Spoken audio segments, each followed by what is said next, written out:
All right.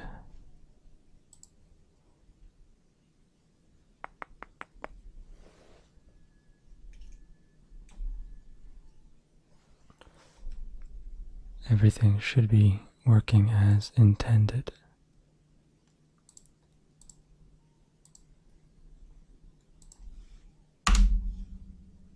Cool beans. This is the final episode. Also, Americans, happy 4th of July. Hello, Christian and Tyler. Let us continue.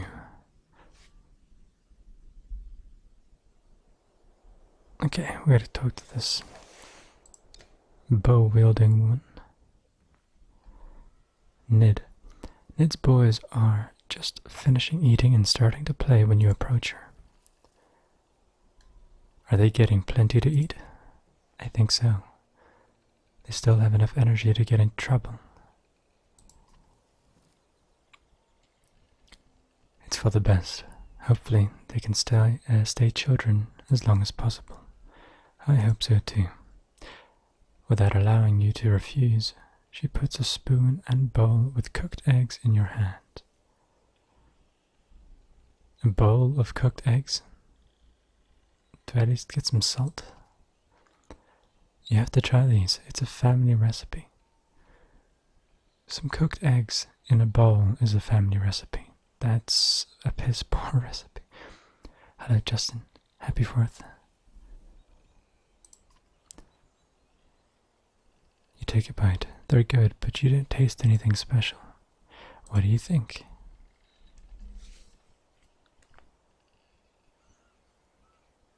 Let's be honest, they're just like eggs, man.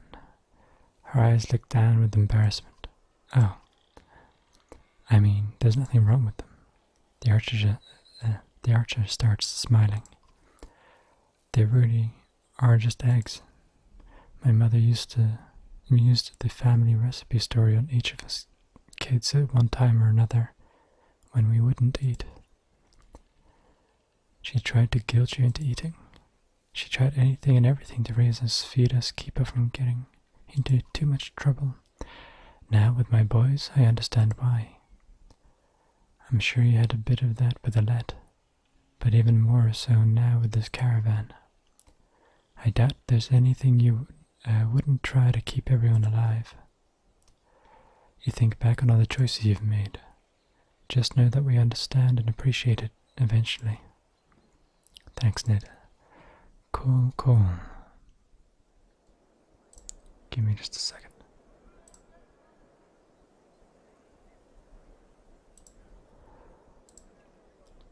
We have no renown. I guess we bought food already.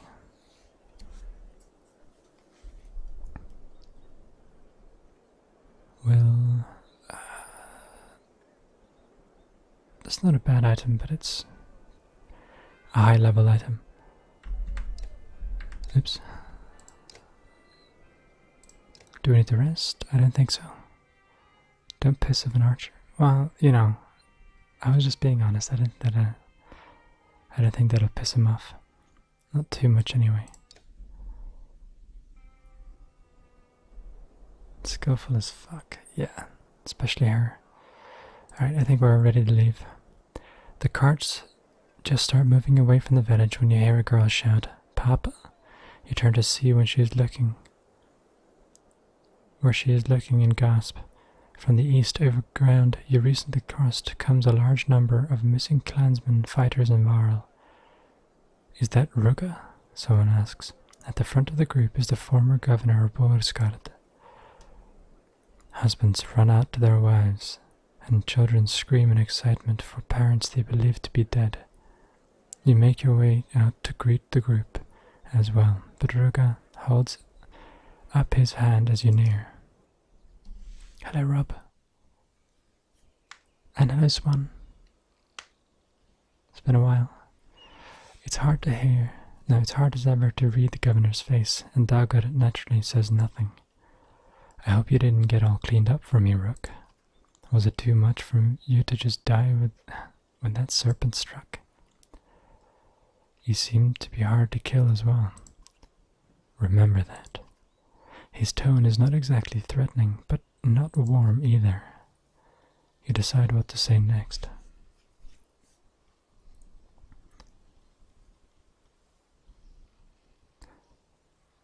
What happened to you after the serpent attacked? I might ask you the same. Dagar and I tried to save a few families before running.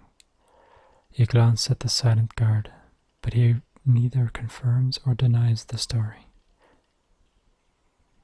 The old wood was like a maze, but we finally escaped, picking up others along the way. We waited for you until we were damn near out of food. I started pushing everyone hard, only sending a couple of men to Tolil for supplies. Same with us, but our scouts never returned. Juga scratches the scar around his neck. That's odd. Neither did ours. But here we are, most of us still alive.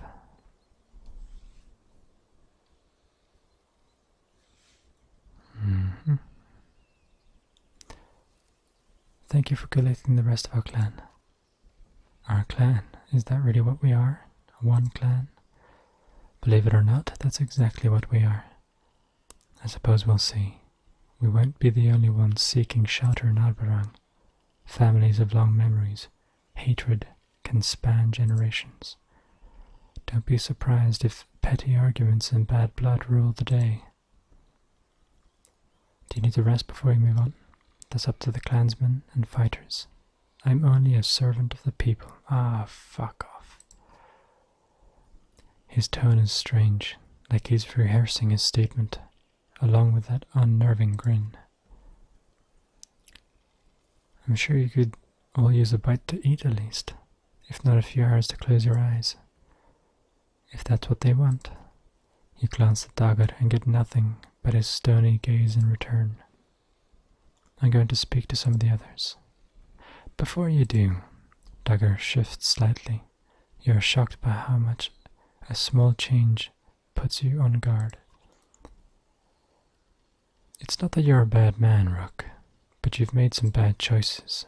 On the ships, in the bogs, in Lundar, depths, even in the old wood. And what clan leader leaves half his people behind, scattered and scared? You now notice the fighters gathered behind him. You're a danger to these people. I hope you understand why you have to die. Hello, Danielle. Dagar lunges at you, but an arrow slams into his shield, disrupting his attack. As you fall back in a defensive posture, you nod to Oddlife, who's knocking another arrow. Ah yeah, Oddlife. Use my bitch. Alright, we're just gonna go tons of archers. And she's a spearman. And then we'll bring along Gris, who is our main tank at the moment. This person does not have an item.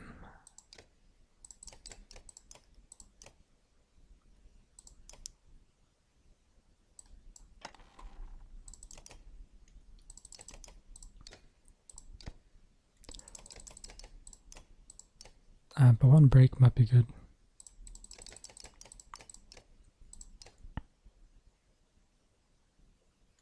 Yeah, fuck it. I'd rather have consistent break.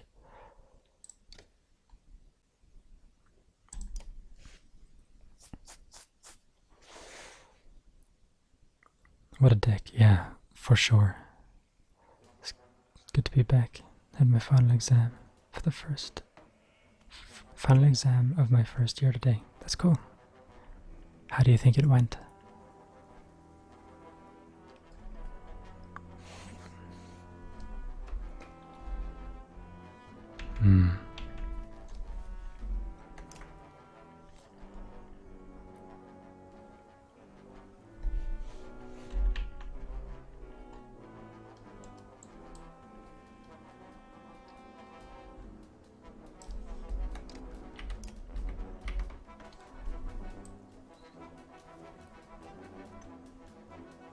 We have one archer up here. She's not much of a threat.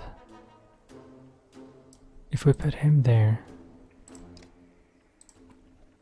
Who's the weakest archer we have? It's her. And she's the strongest ranged. So we'll put the two strong ranged people there. We'll put Oddlife and her there, and then she can take care of that person.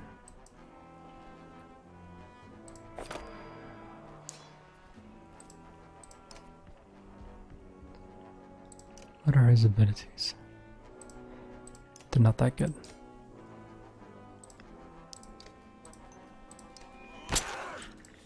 Get fucked.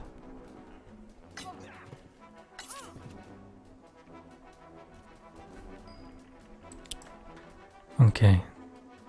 I'm gonna use Mark Prey, because we are all ranged.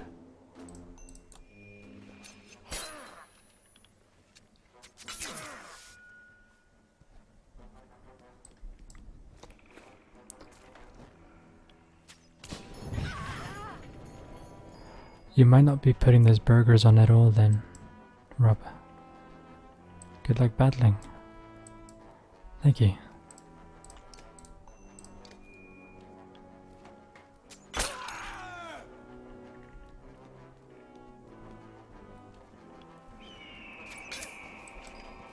Yeah, she's fucked. She's being focused. That's really annoying.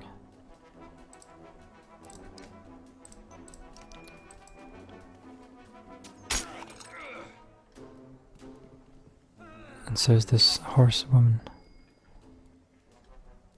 Alright. I gotta move her out of the way. Ugh, the path is so bad. Move up and then over.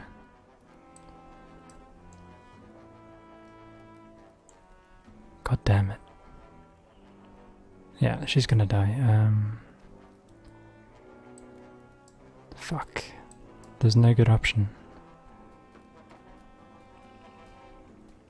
Just run away then. And then Bird of Prey. That's the only thing she can do.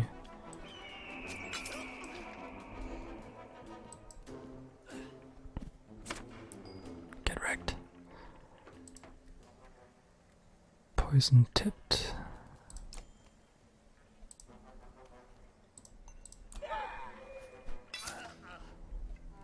That's pretty good.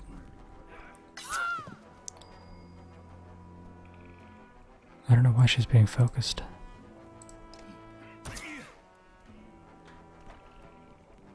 This is gonna hurt. No. Good.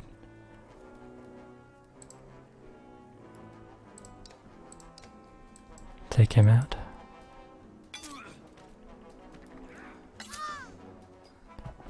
You don't know how it went? Should find out tomorrow. Okay. Well, I'm sure it went fine.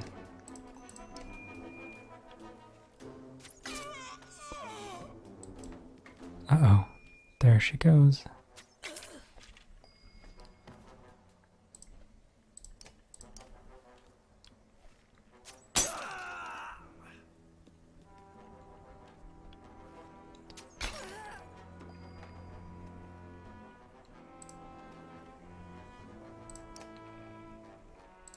Nah. Let's take out this person.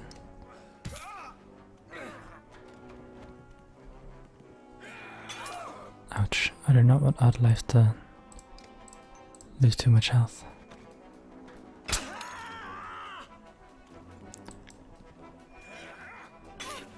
We need to give this guy an aggro tool, because they're just bypassing the tank. He hasn't been touched.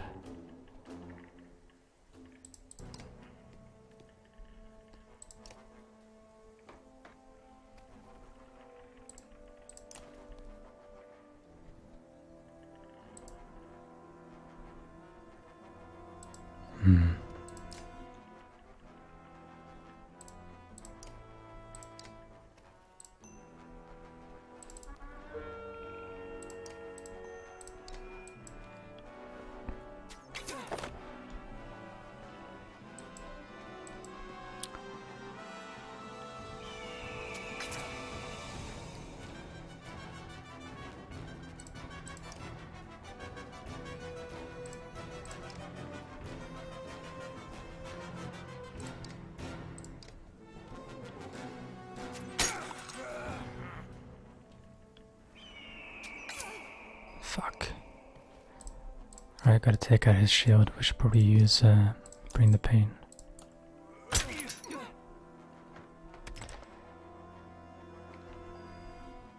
He's gonna die anyway, so let's take out some shields.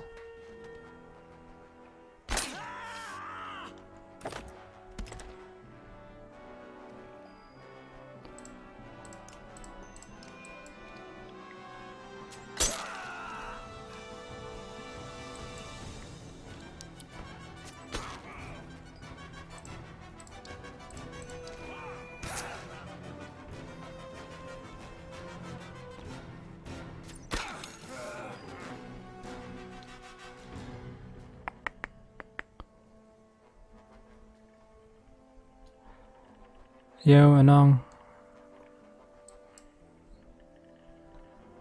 No need to be gross to people. Only I get to be gross to people. But no, you can be gross to me if you want. But that's, you know, not the same, obviously.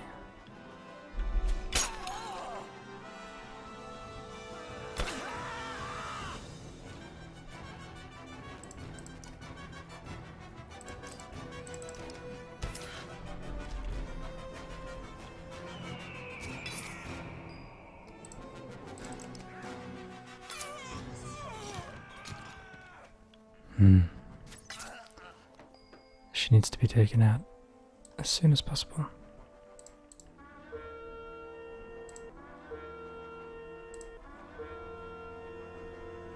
What kind of shit range do you have? How do you not have range to... What the fuck?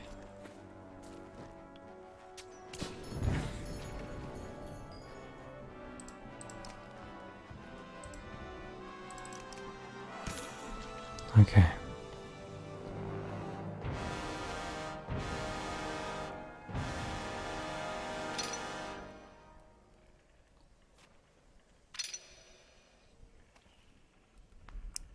That's right, Dada.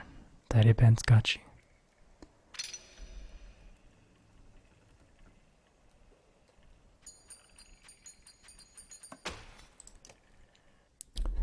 Alright, I mean we won, but it didn't go as well as I hoped it would. The sound of fighting is replaced with wailing as family members recognize their fallen kin. Ruga, you shout, disgusted by needless bloodshed he forced you into. He's gone, Håkon says. Early in the fighting, he slipped away, but we caught his man, Dagger. Tuvar led the bound, silent assassin into the middle of everyone. Rocks and yokes, dung, are hurled at him. Håkon looks at you. Either you handle this, or I do.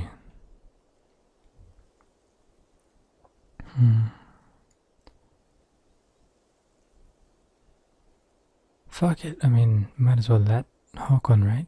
He's a king.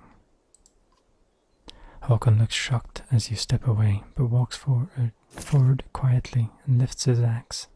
With a powerful swing, he brings down his blade, and the impact nearly buckles your knees. You feel the disappointment of your clansmen at your back, and know it should have been you who took the man's life.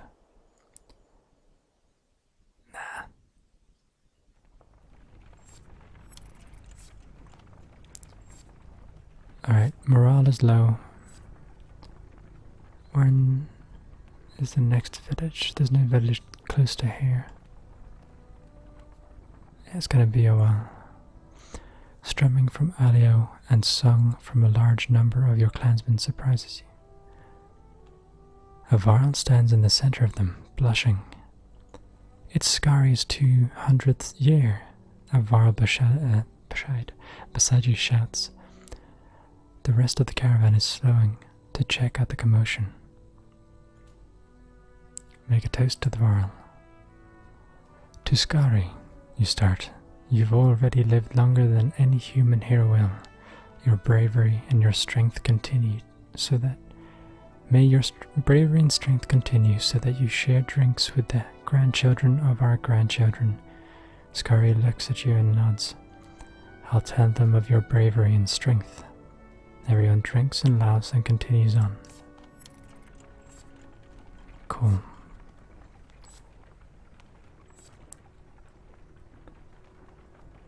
We'll rest and then next day.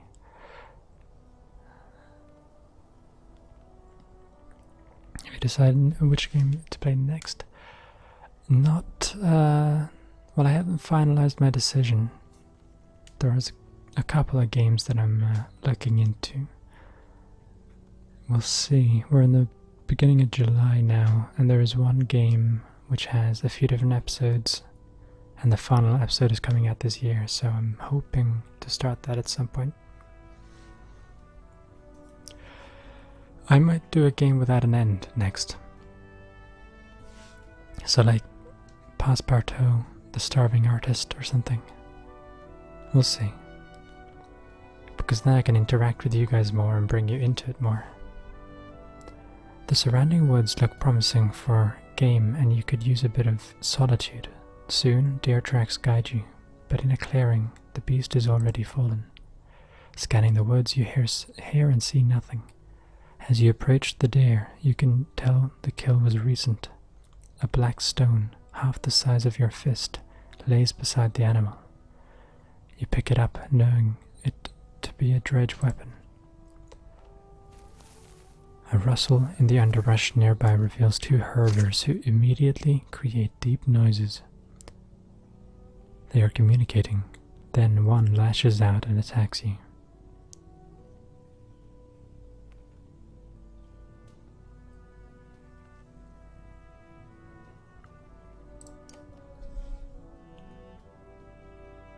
Fuck the clansmen, that death couldn't have sounded cooler.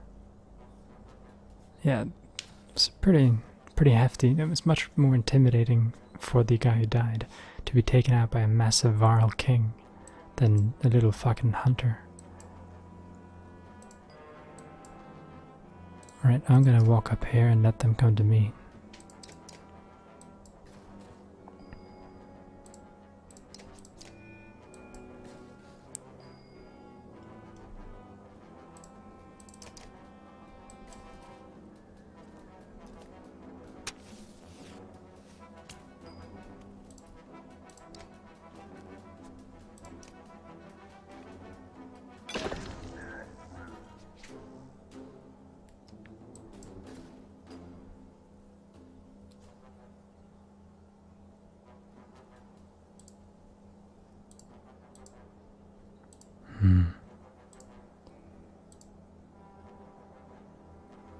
Alright, in that case we'll move over there and then take him out.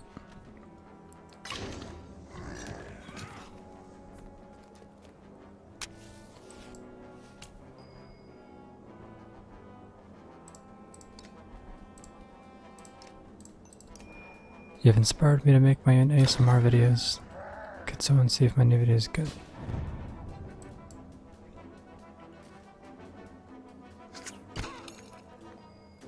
I don't believe you.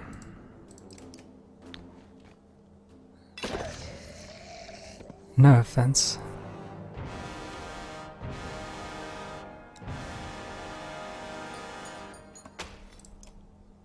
I doubt I've inspired you. I've seen plenty of different messages from people here and there that are in that vein. That seems more like self-promotion with a story attached. That's just me. As the dredge full, others from your clan arrive. Not bad, a woman says, booting one off the dredge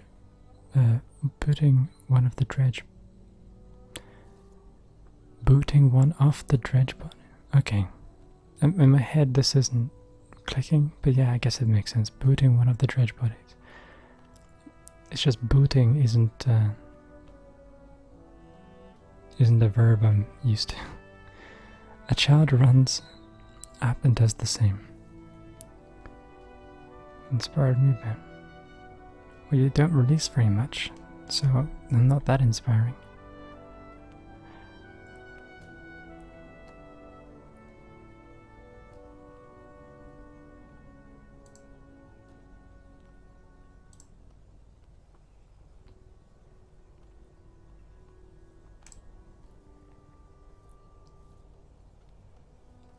That's enough, no. Let's see.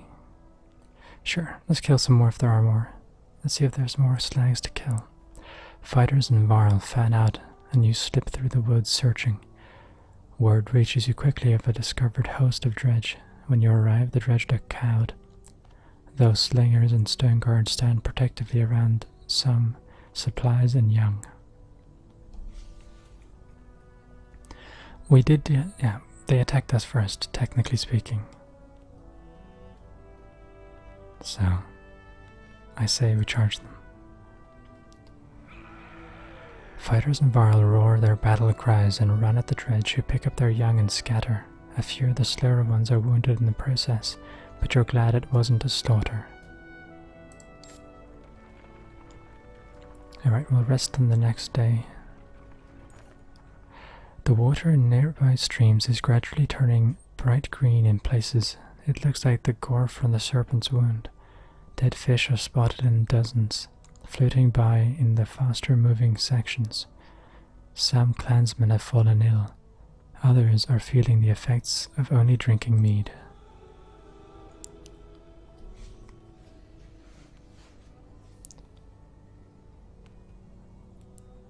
A few of the Varl spot a section of clear water. The entire caravan gets excited, but the giants hold them back and tell everyone to listen.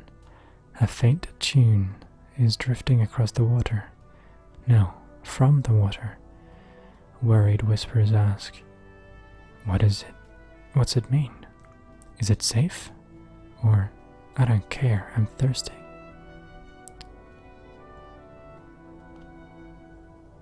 Fill a few barrels. We'll boil it first. People complain of having to wait, but the Varl support your caution. Fires are started and the water is boiled. The result is quite a few barrels of clean, fresh water that satisfied most everyone's thirst, but not enough to bring cheer. No one seems to know when the tune from the water stopped playing. Alright, camp.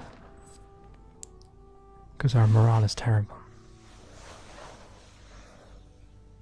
And we have injured soldiers. So let's do some training.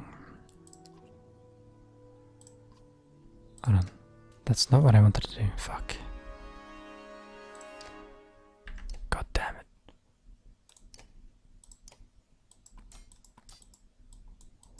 Fuck. We're gonna just back out of this. Come on.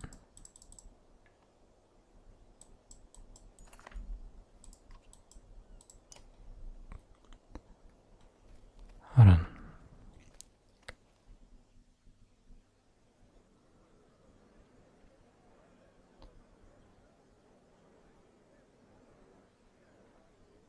By being yourself. Oh.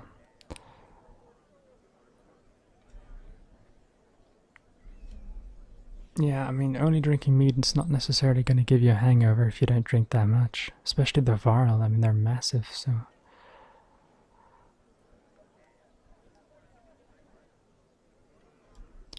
Anyway, we're going to do some actual training. But he doesn't have any opportunity. Okay, fuck.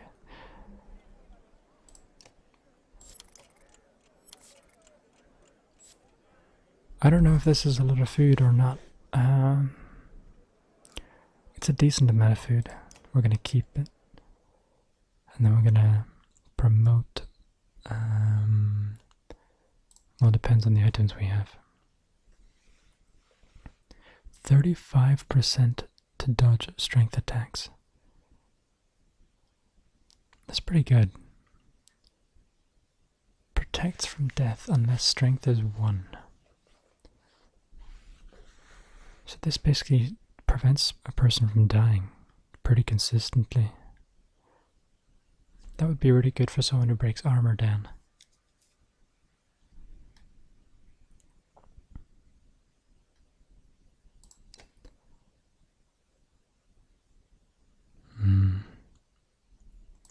What am I using? Knockback.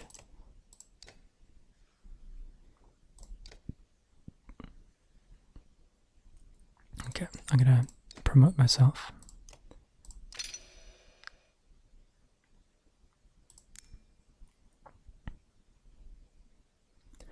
And then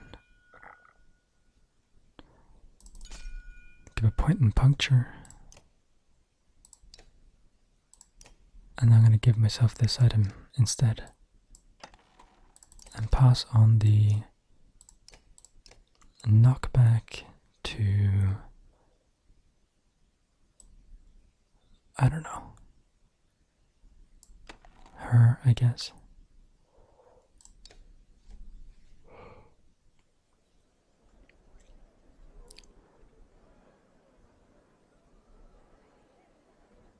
Do I say okay fuck a lot?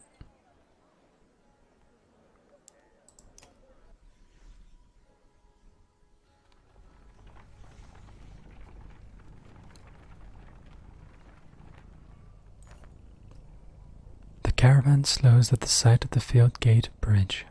In front of it is a large army of horseborn in formation, weapons drawn. Scathatch, are these your people, your clan, or herd? Scathatch shakes his head, but does not speak. His eyes scour the new herd. Håkon calls for shield walls as a precaution. Just as shields lock, a single javelin flies from the center of the horseborn army. Everyone watches it arc through the air and stab the ground, only yards from you. The ground rumbles as the horseborn charge. Good call, Håkon. Back for another stream. Don't worry about being late, Danny boy. Okay, so we're gonna have me and Aldive, but the rest can be behind. We're also gonna bring him on board. This dude is awesome, and I should be promoting him more. He's got 2 break, that's good.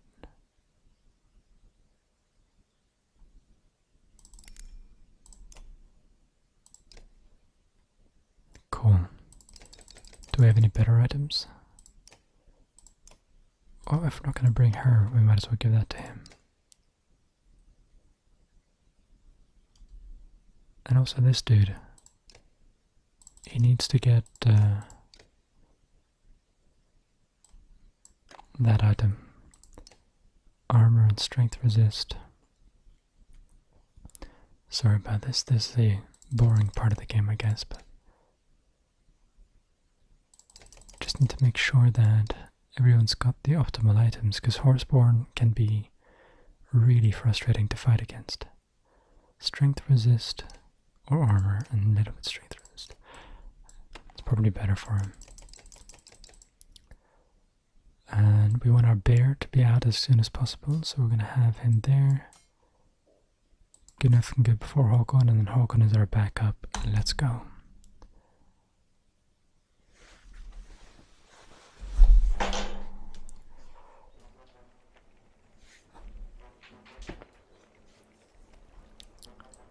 Okay, so Håkon and Gunnulf can go behind. We need to send Eirik in the front because he's got a bear, and then we'll have her behind there. We'll put Gunnulf in front there. Yeah.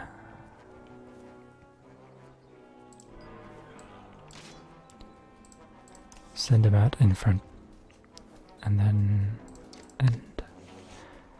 You learn we are strong. Okay, I guess we'll learn.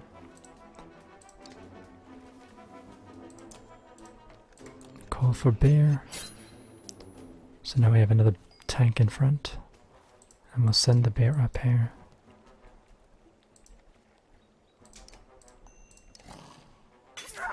Nice. Hello, Diana. So many Dianas.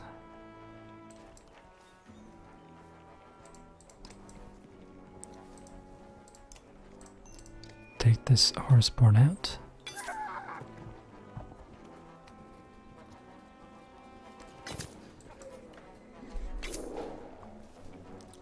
bear is taking a lot of aggro.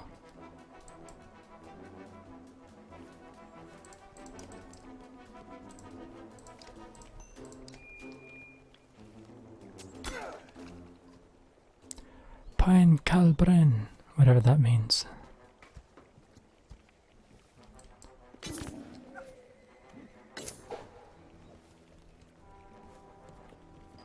They're barely touching the bear. They're barely touching it. And then he can use... No, he doesn't have that. That's the other Warhawk. Okay. And turn.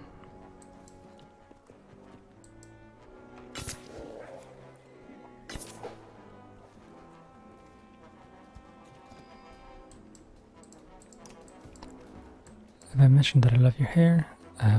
Yeah, probably. A few times. Thank you.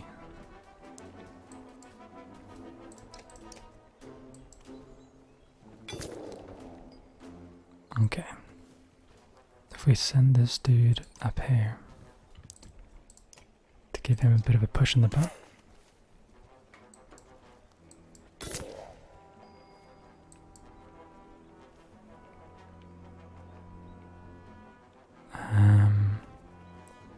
This guy can run up here. Take out his shields. Or armor, rather. Falur hiandar. Ouch. Alright, bear. Smack him.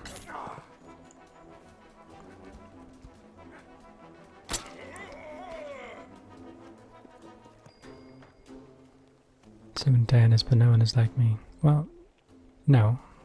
That's because you're you, but the names are similar. Yeah, happy 4th of July.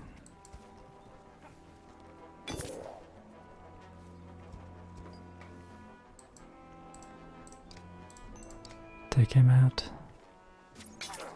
Nice.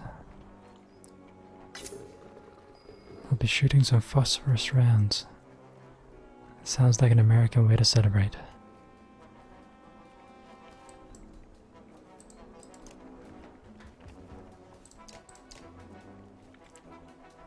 Kftanuar.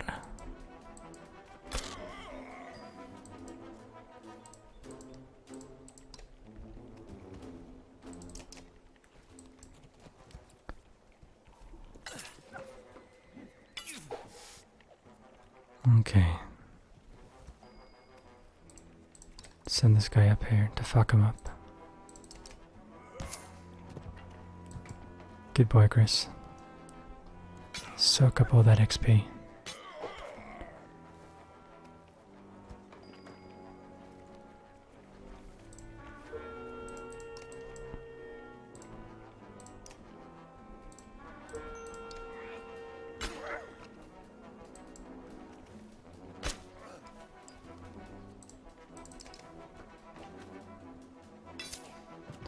We should have moved in closer, I think. That was a mistake.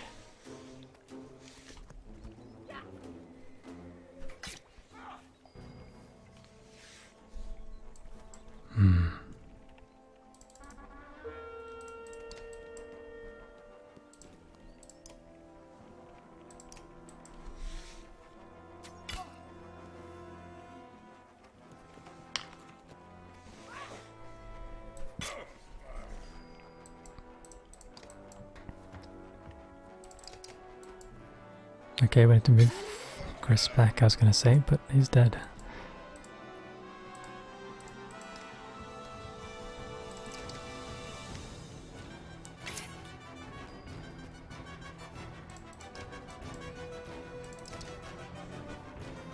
Yeah, he's gonna die too. Fuck. Holy shit, that was insane damage.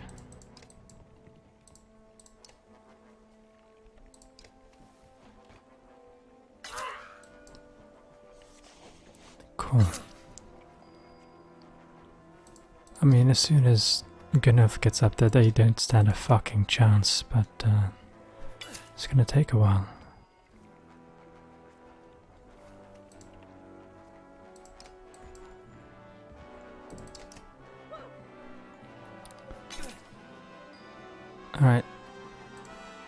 he's pretty much fucked either way, so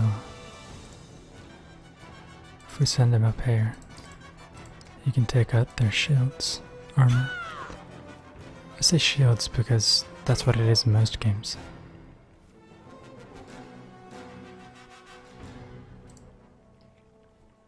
But send him up here. Take out this guy.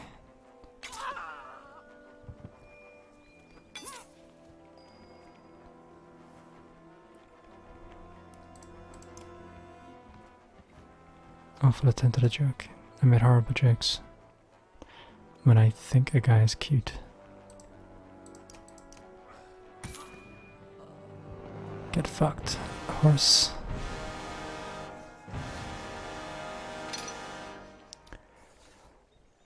I don't know if there's any cute guys here. Rob and Christian are pretty cute, and Danny's not so bad with that grey icon.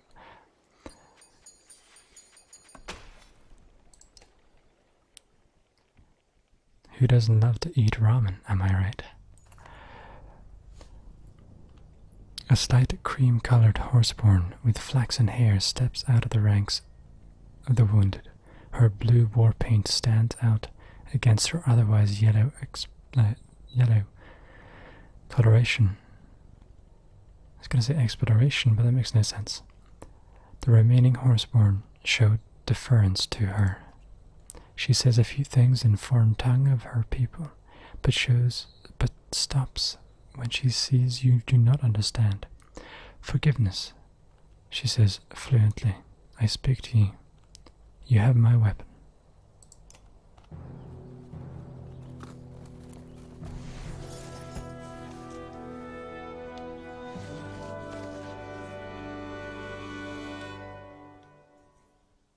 Cool.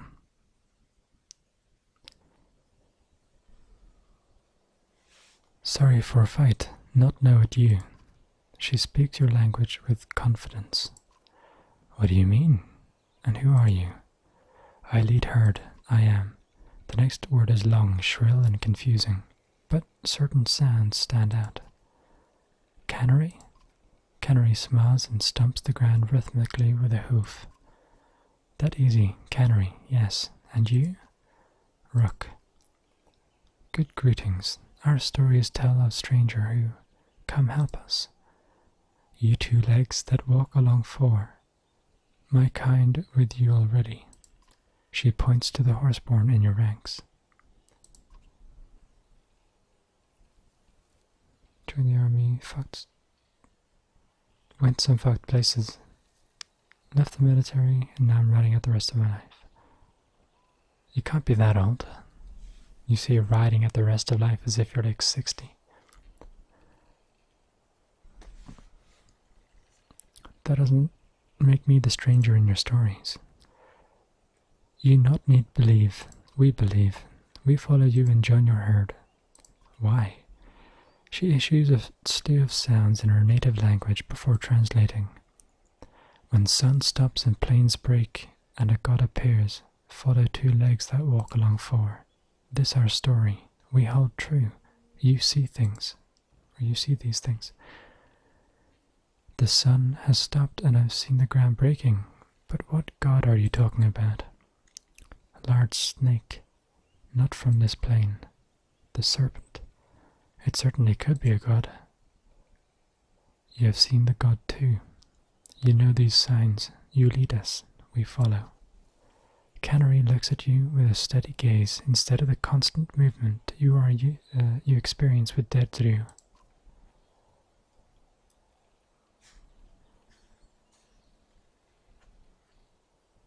Warn her that not everyone likes horseborn. Most of the horseborn we've met have caused us harm, including you. Many of my people won't want to be near you, near your people. Not today, but different day. Herds fight, but forget. Humans remember things for a long time. Varl even longer. Herd believes leader. We follow you. Herd grows strong. She bows again, motions to her people, and all the horseborn join your ranks at a respectful distance. Cool.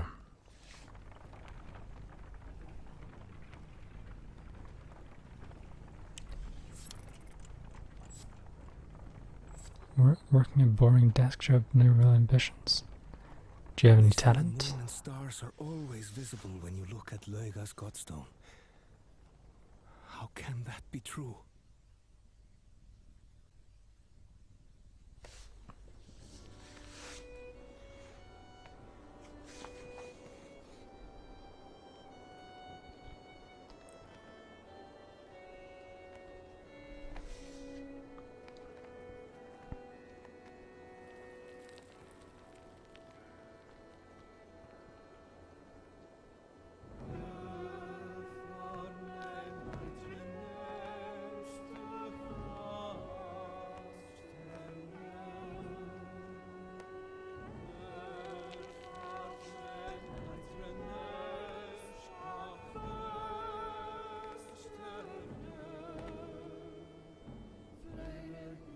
The music is amazing. The artwork is stunning. The moon, her spirit, the stars, her eyes, Alio says, plucking a few strings of his instrument. Lauga, the god of beauty and of, well, of things that happen in the night. The skald smiles. The gods may be dead, but my wife still prays to Lauga. I'm thankful for her piety. The skald is not the only one smiling. A quick look around reveals grins throughout the caravan. I see why Arborang has grown so quickly over the years, you say, and the skald laughs. Pretty good at driving around the track. I've got a Rocket Bunny M3. Can that be a job? At least you got a job and don't worry about ambitions. Yeah, I wish I had a fucking job, and I have ambitions I need to worry about. God damn it. The truth spoken in front of Lauga's stone is supposed to ripple through the night, either strengthening a lover's resolve or carrying away undeserved affection. Alio skips away to find his wife. In the shadow of Lauga's godstone, Oddlife taps you on the shoulder. Incredible, isn't it? The godstone, or us making it to Arborang? Huh, both I guess. Job well done, Rook. You deserve a reward.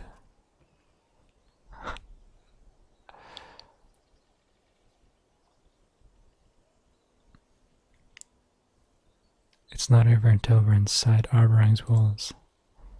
Oddlife sighs. It's okay to relax a bit, Rook. I'm a good shooter. Might do some competitive hunting and shooting. Life is pretty okay. Well, if you want to fund my game development.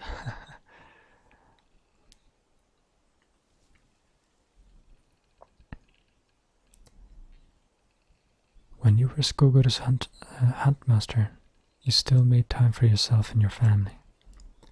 Yes, but they're gone. Leading these people has helped fill up my days. I figured as much, and I understand.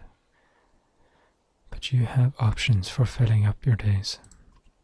I've been fond of you since I was a little girl. It's probably why Aldous couldn't stand me. But we're here now, after everything, under Lauga's godstone. We shouldn't have to be lonely. She's coming on quite strongly. Jesus Christ, Oddlife.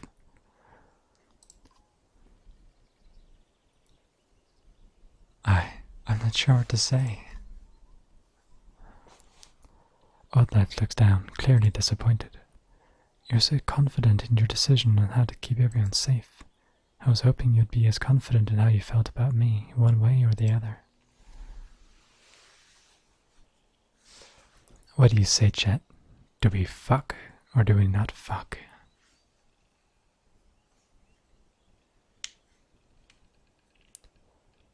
Driving a wide-body turbocharged BMW around a track would be amazing for a job, but it's just not good enough. Just not good enough. Well, there's only one way to get better. It's my second time watching you. I'm kinda new to ASMR. I like the sound of your voice. It calms me down. Cool. I'm glad you like it. How do I fund it? Well, you give me money, and then I make games. Well, it's not just me. I don't really need money. It's other people on the team. Which is why I want a job.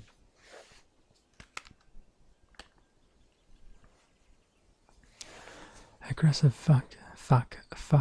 Okay. Looks like people want me to fuck. I don't get to choose how aggressive the fucking is, though, so I'm sure it's aggressive. These people are Vikings, and, well, they certainly don't have lube, so it's going to be pretty rough. Well, I mean, you don't need lube, and they're young enough, so whatever, but she must be, what, in her 30s? She's not young. She has a mature look, sort of. I think it's just the art style that makes it look smoother. But, yeah. Can't be that slippery. Anyway, fuck it. Wait, odd life. I want you. She looks at you, hope and fear flitting across her eyes. You've never seen her so vulnerable or beautiful. I want you. You repeat the words again and again as you kiss her, and she leads the way to her tent.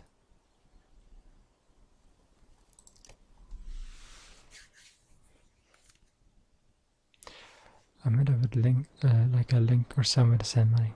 Well, I mean, PayPal would be a way. But it was sort of half a joke. You probably can't afford what it would take. So, it's not like $50 or anything. We're talking a lot of money over an extended period of time. It's not going to be. It's not a realistic thing. And I can't guarantee results, so don't worry about it. This is why I need work. Finally, we made it. But why are so many camped outside the walls? They must have seen the darkness approaching. Wind ripples across tents, which multiply the closer you get to Albarang. Dung litters the paths, and it is clearly not all from yaks.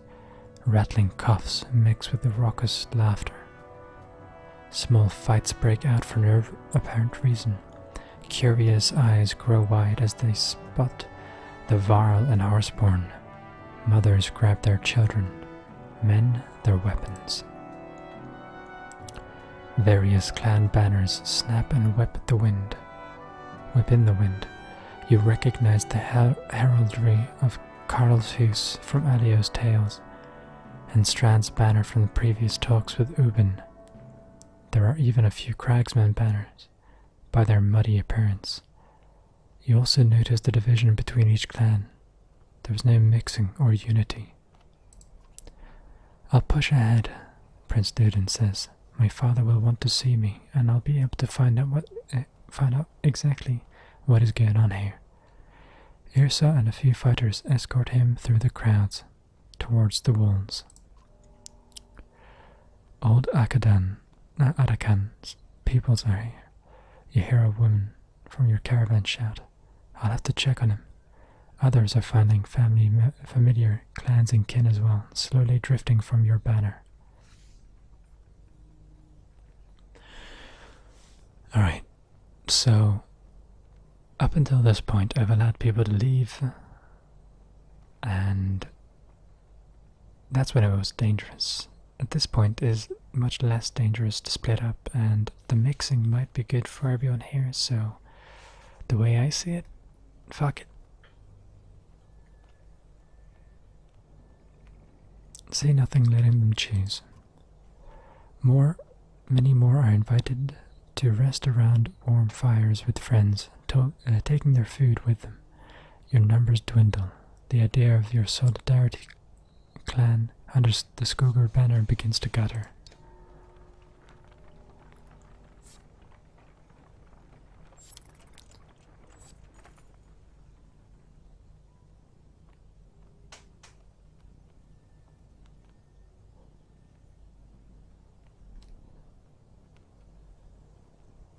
Where the crowd is most dense in volume and numbers, the caravan comes to a stop.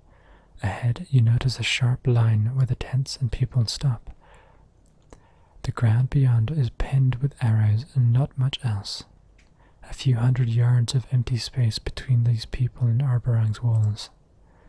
What is this, you ask, confused by all you are taking in. That's the peaceful bit, an older fighter says near you. He looks the type who has seen enough things to lack enthusiasm for much of anything. The king's men can't kill us from the walls, and we can't kill them from here. But what caused the fighting, you ask? The man smiles, his face unaccustomed to the action. Come on, Sundra Slayer, he says. It's the same damn thing that causes every fight. They've got something we want. King's got food and protective walls. We're starving our asses, with our asses facing that rolling darkness. His words deal you a heavy blow. So Arborang's at war. The man laughs a wicked laugh. That's putting it lightly, he says. From what I can tell, this is the rest of our kind. You brought the last of the Varl and even dragged in some worthless horseborn. This fight's for survival. Winner lives, loser's gone forever. His laugh turns into hysteria, and you leave unsettled. God damn the super chat, it won't accept my card number. Well, it would be an inefficient way to fund me anyway, because YouTube takes a cut, whereas PayPal will take a cut, but it'll be way smaller. So, yeah.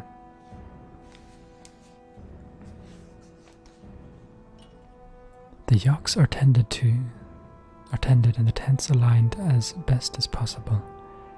Some are repairing their armor, others look anxious to talk to various clans. The Varl King's eyes scan the fields as he approaches. I want to know what's going on here as much as you, he says, but we'd better find a way to defend our gear and supplies. These other clans could form a mob if they discover we have food.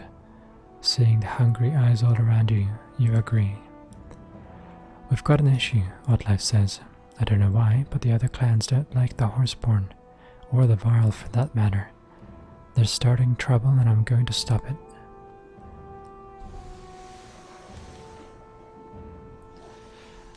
I trust Oddlife to do what she needs to do. And I trust Håkon to establish defenses, so I'm gonna go ahead and investigate the standoff. You leave Håkon in charge of the camp while you and a few others wander through the collection of clans, asking various leaders for information. King's addled, an older woman tells you, so we have to break in and remove him, a clan leader says. He's not addled, he's just a bastard, keeping the food we send him, leaving us to rot. Still, another says. I heard he's dead and that the depths-damned son of his is responsible for all of this. After hours of trying to sift through the stories, you return to the caravan and hear similar results from others. One clansman says a man told him the Menders took control of the king and are making him their puppet. You would be amused if you were not so tired. I was just gonna send 1,000. I wasn't gonna send thousands for this. No. I didn't expect it either. The mood has changed since you left. Another clan attacked us, and we lost some people, a fighter says. They said we're wrong for bringing the Varl and Horseborn along. You feel their accusing stares, but say nothing. As soon as you find a stump on which to sit, you look to see Rugga approaching. The former governor is backed by nearly 50 fighters as he walks towards your camp. Everyone watches out of curiosity, more than concern. You've been asking a lot of questions lately, he says. Why not just come to me? I've been chosen to lead these clans against the king, who has decided to not protect or feed his people. We should talk about your role in and side in this. Just you and me. I've discovered what these battle lines are all about, Ruga says. The king's shut his people out. These clans are here to see that he feeds and protects his people, as he is supposed to do. And they've chosen me to lead that cause. The tent's flaps close, leaving you and Ruga alone, both armed. No need to mince words now, is there? I know you want to kill me. Only when I think about how you betrayed us. Then let's be clear.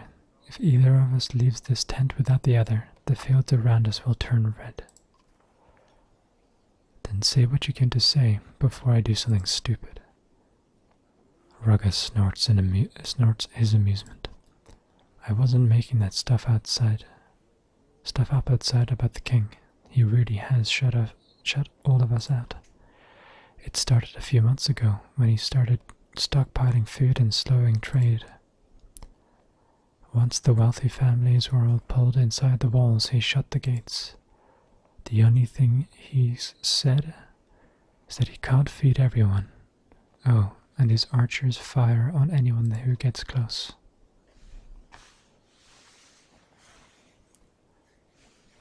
You watch Ruga closely while deciding what to say.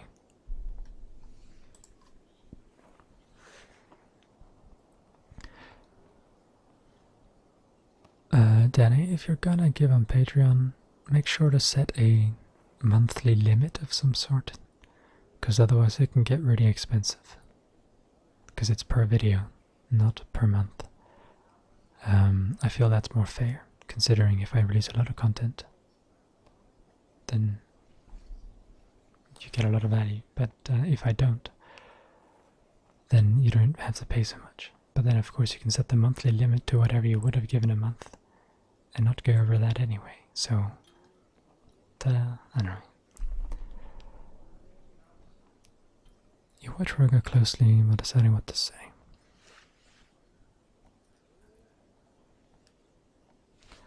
So you plan to break down his walls? That's the last thing I want to do. We need those walls to stop the dredge and whatever else is coming behind them. But if we have to destroy them, we will. Maybe the menders inside can repair any damage. There might be ways past these first few walls, but the black wall? The governor just shakes his head. Why should I believe you at all? Because you see all of these people gathered. Do you think they're out here for fun? No, but I doubt the king just wants to be an ass. If you're the king and your people are starving at your gates, do you let them in or keep them out? Don't answer. We both know you'd let them in, unless you knew something you weren't telling them. Either way, the people have a right to an answer or the food they sent him and Arborang's protection. I think you'd agree the food and walls belong to the kingdom, not the king. So this war is unavoidable? Probably. I officially meet with the king in a few hours to either come to an agreement or pull our banners from his. I won't be surprised if you're invited too, the mighty Cinder Slayer and army. If so, make your decisions carefully. His tone is not exactly threatening. Not exactly. You move the tent flaps and both of you open them simultaneously so that no fight breaks out.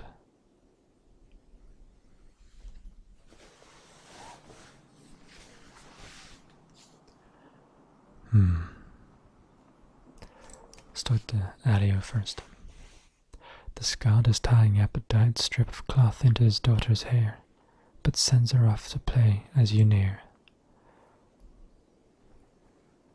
We've come all this way for war? With luck, I might change their minds, and be the reed that would stop the wind. You've got a lyric for every moment, don't you?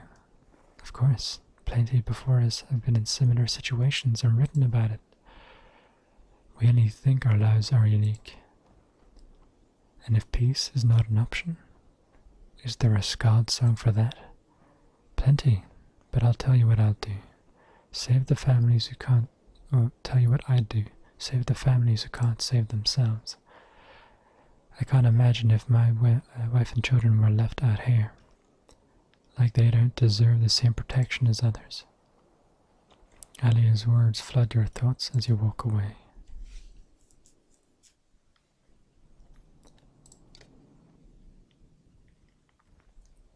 The former cragsman is trying to lure something out of a hole with a small piece of dried meat on a string.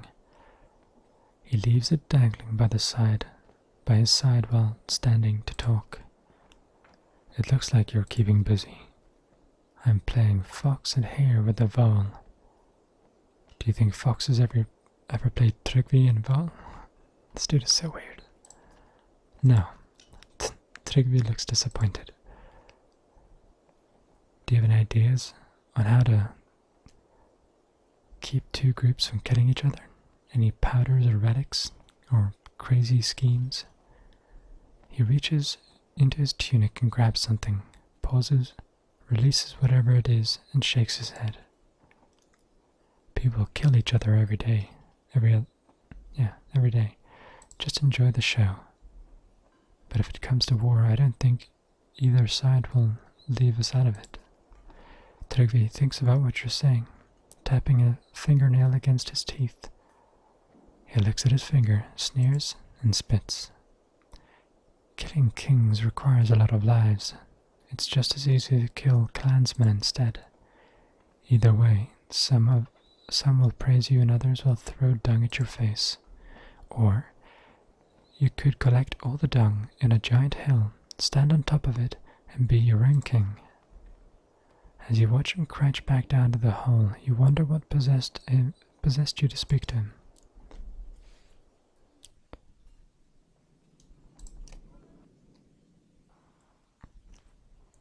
Skadach and Derdriu pace nervously, keeping their distance from the humans, Varl and other horseborn. Roek patrols around the two a short distance away, nodding to you briefly. Is everything okay? Many mans, more than we know live. You stop to look around the thousands of tents in the fields and the hundreds of homes beyond the capital's walls. I'm from a small village. I'm not used to seeing so many people either. Maybe herd too big, so many mouths hungry. If some dead, more easy feed herd. Skadach stumps the ground and says a few shrill notes to Derdriu before turning to you. Derdriu forgets. We are not of the same thinking with mans. If you think big herd is right, we will think big herd is right. But what do you think is right, Skadach? The male horseborn looked up at Arberang for a few moments, while swishing his tail in thought. I think big herd kick each other in small fields.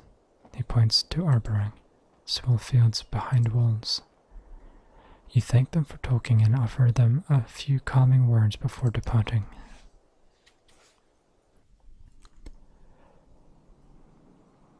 Okay. Is there any actual training today? No. And we can't rest either. Can we buy any items? 1 break, 10 ranks, 3 to break. That's fucking amazing.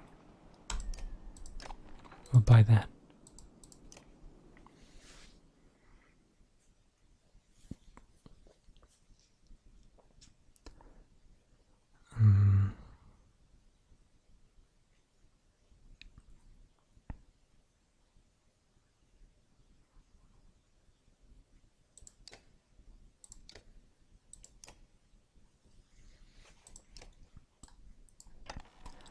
That's really good.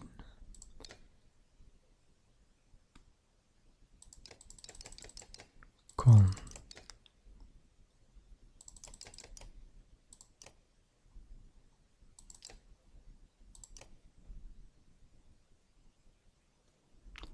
Let's go to the meeting tent. Before you head towards the large tent, Oddlife stops you. Are you certain you're ready for what could happen out there? Her worried look is infectious. The king may be a decent man, but I doubt he's kept his throne by always following the rules. I'm prepared for whatever the king and clans decide. I'm glad to hear the confidence in your voice, Odlev says. Just be careful. I'll be back here with the rest of the clan if you need me. You smile and make your way past the line of clansmen, marking the boundary of the peaceful bit. Hello, Roman. The voices coming from under the tent are loud, animated. Best we could. You've done well. I never thought I'd see my son again. Well, we've all had easier journeys. The king's cheerful mood lessens. He is about to say something when he sees you approaching. Who's this? Well met, King Maynolf. I'm Rook from Skogar. Ludin steps forward. Father, this is Sundraslayer I told you about. King Maynolf nods, but is staring at Håkon from under the heavy brows. It pains me to hear that you've lost so many of your hardy warriors, Håkon. But tell me, where is Jorundir Kinder Vognir? Vognir died protecting your son. I was Vognir's Kinder. With Jorundir's death at Einartaft, I'm king of the Varl. I'm king of the few remaining Varl. The king says nothing, contemplating the news. Your walls are the last hope for my people. No sense in denying it. I understand, and of course you'll have refuge here. The least I can do for bringing my son back alive. It'll be tight, but I'm sure we can find a place for you. King Maynolf, Rook is here. Rook here is just as much responsible for the prince's safe return. He has quite a few clansmen. Careful, Warl King. This is the human capital, and my generosity is already stretched thin. Håkon looks at you and shrugs. Tell me, Rook, what makes you better than the hundreds of other chieftains out there? Men whose great deeds I've heard of, no less.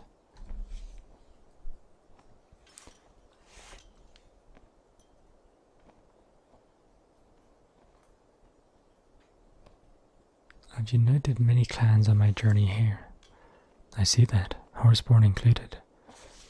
But what good is that when you've led them here? None of you seem to understand that Arboron can only hold so many, can only feed so many. If I opened the gates to everyone out here, the capital would tear itself apart from the inside. Only now do you see Roga and a few dozen fighters approaching. The king's guards look concerned. Hey look, a like button. You should press it.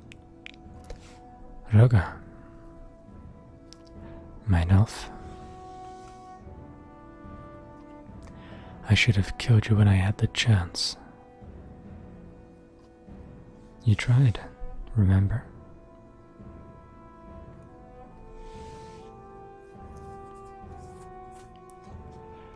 Did the Sundraslayer convince you to open the gates? Open your gates to your people? You will never enter my gates again. I'd hoped you died in Bodisgard. How is it that you come to speak for all these clans? The people you've turned your back on? Seems they needed a leader they can trust. Again, how have you come to speak for them? Did you fool them like the people of that rotten town you governed? The only fool here is the outnumbered king, believing he still has a say in what happens now. Don't make us breach your walls. We'll just have to repair them once we're inside.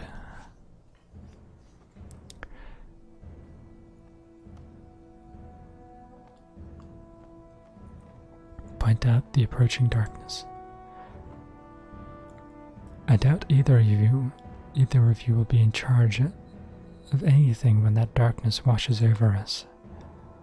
I've got the Valka and the Menders seeing to that on the inside. They'll come up with something, and even if they fail, I'll still be able to watch this bastard fall to that darkness from my walls. There's there's the true heart of Meinhof I know. Rook, look at your people out there. Our people. They need food, clean water, not that poison in the river. They need protection. You cannot allow this king to keep us from safety after all this way. He doesn't have to. I'll find a place for the people under my banner. For the people under your banner, Rook. A place inside the walls alongside the Varl. A place this fond man will never be allowed again. That's enough. Both of you are bickering like children instead of leaders. And you, giant, joining this king after all we did to keep your people alive. Traitor! Håkon growls and flexes his grip on his axe. All parties look angry and tense, and then they look at you. This is my least favorite part of the game, because the way the choices are worded are super annoying.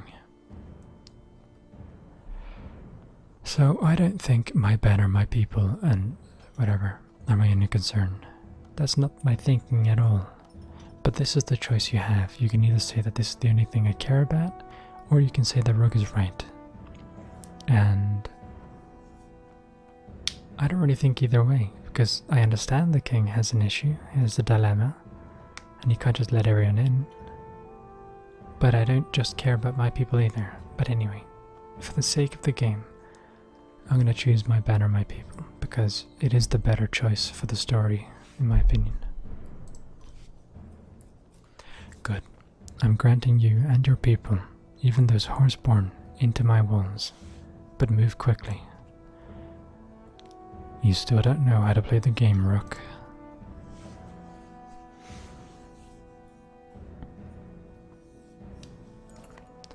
Rugo blows 3 quick bursts into a war horn. You look back and are shocked to see an ambush on your caravan.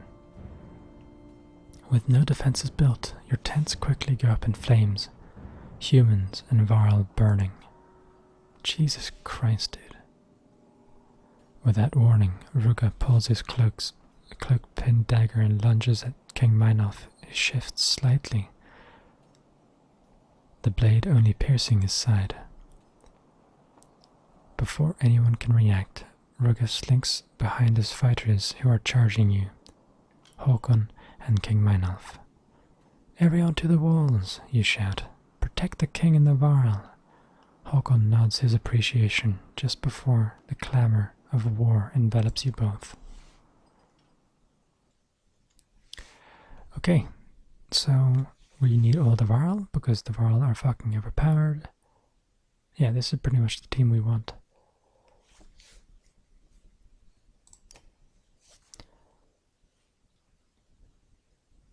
We're gonna fuck them up.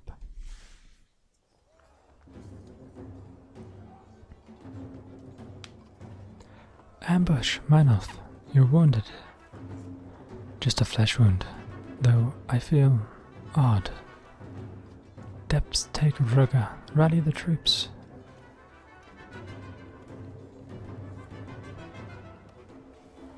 Okay.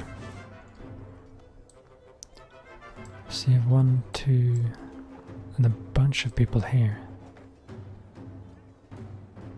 Yeah, okay, we'll take on the masses. Put him in front.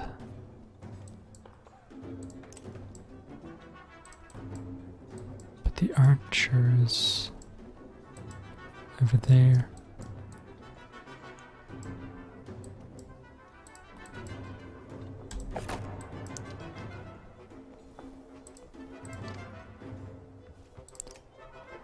Bring the pain on this guy.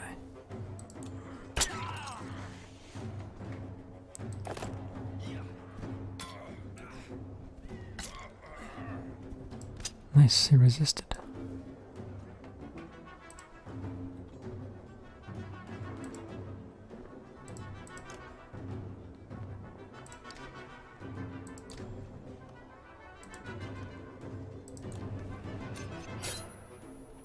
There's the bear.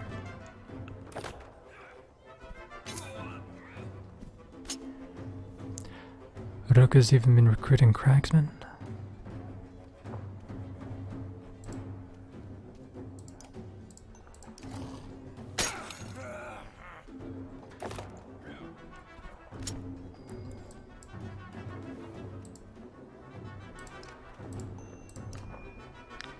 Nice.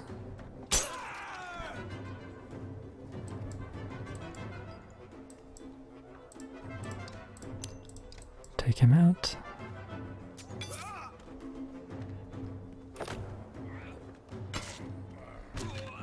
Yeah, he's stuck. Fuck.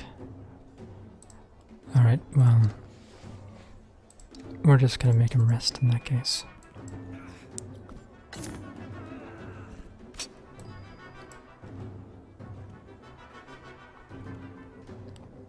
And we'll send Håkon around.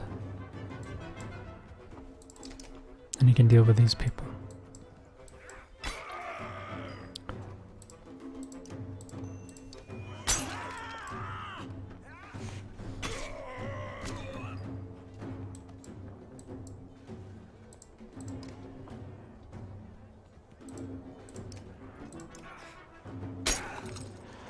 These people are really, really heavily armored.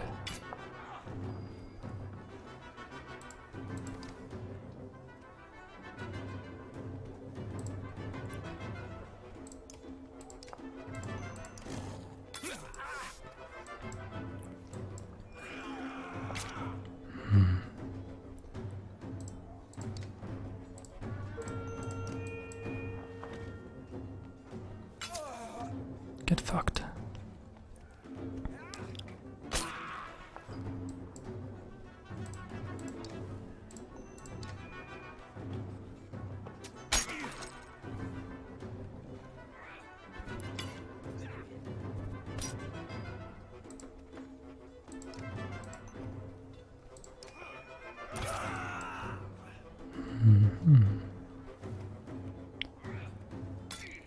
Ouch.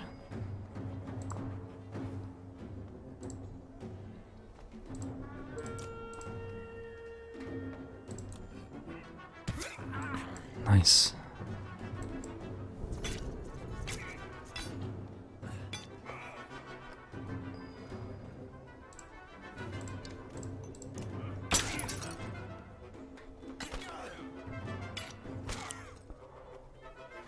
Okay.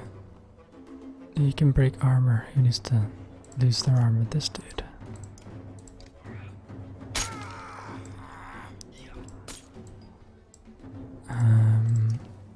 Bear can hurt him.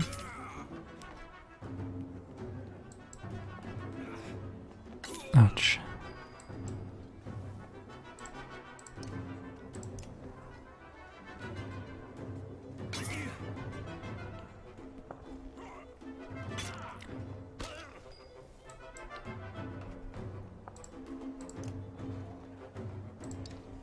Take out him.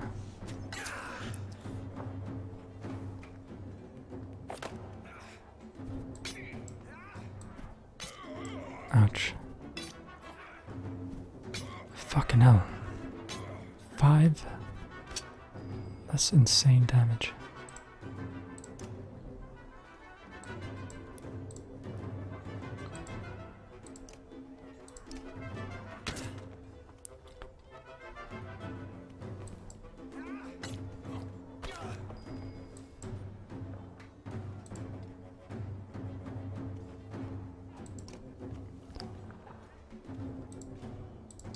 People have so much armor. I can't get through it.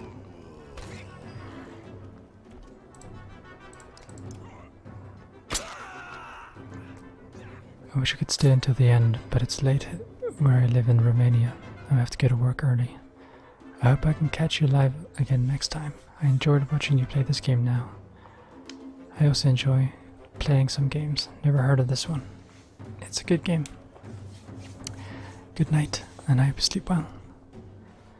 It is almost 12:30 in Norway, yeah.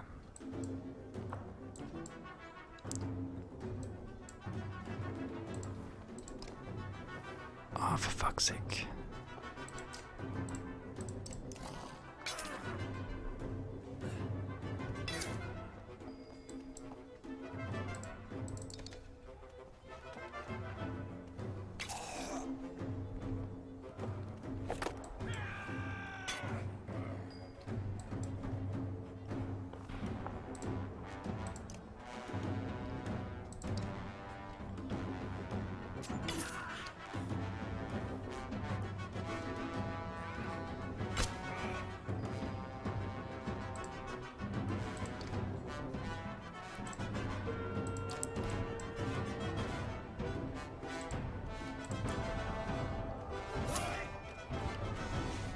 we go.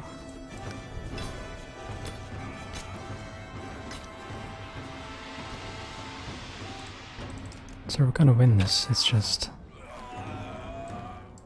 took a lot out of us.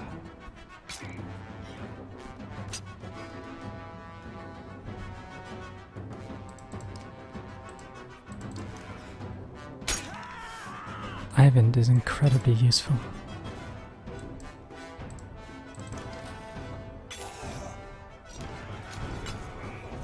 Fuck.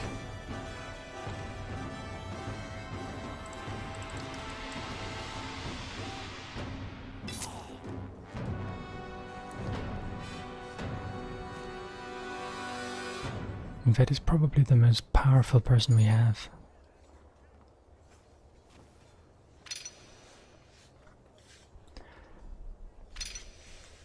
Because he can take out a ton of armor and he has a bear.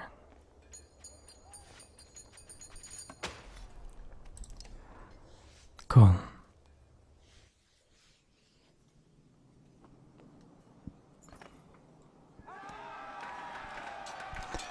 King Meinolf regains his footing and falls back toward Arberang's walls as his forces rush past him into the fray. You wave the banner of Skogod, and your clan surrounds you. To the gates, you shout over the clash of axes and hammers on shields. By the time your caravan is inside Arberang's outer wall, the gate is mostly compromised. Rugga's forces are on your heels, and they brought bears.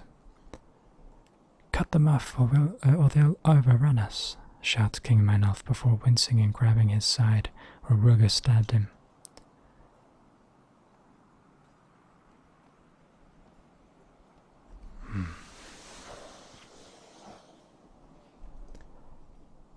You heard him? Charge! The roar of battle swells to deafening levels. You focus on the drum beat that is your heart, ready your weapon, and push forward to deliver death. Alright, another big fight. Our main tank is gone and our main damage dealer is gone. Still have these guys though, and they're really good. We're gonna bring in a level 8 horseborn. What is your specialty? Damage. That's respectable. And she doesn't have an item. Let's see. She's ranged, so we can give her that. And I suppose we could also promote Nid a couple times.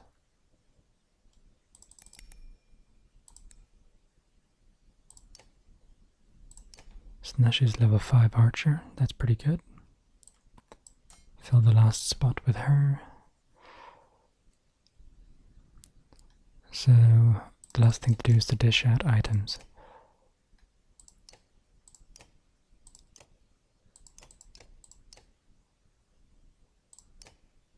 Armor, unrest, and drawing aggro. We don't have anyone who could really use that. Break. We should have another break item. There we go. Nid is currently using that. Use break instead. Everyone else has got decent items, I think, so we're good to go.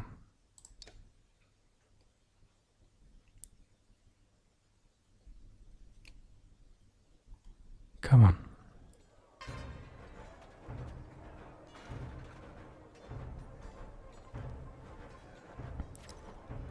Okay, this shouldn't be too hard. They're fewer this time, but they're really tanky. They brought bears. Well, we brought bears as well. And we have the king.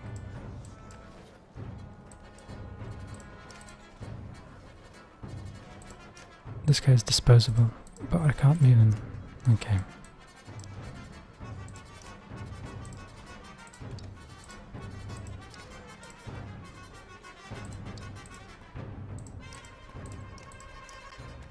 Hold on, we'll move them over there.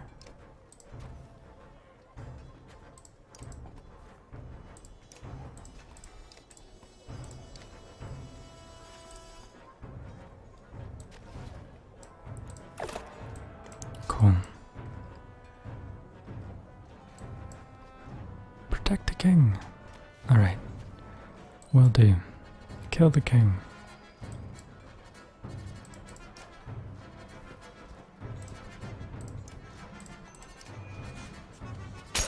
Take out some of their armor. Holy fucking shit. That is serious damage.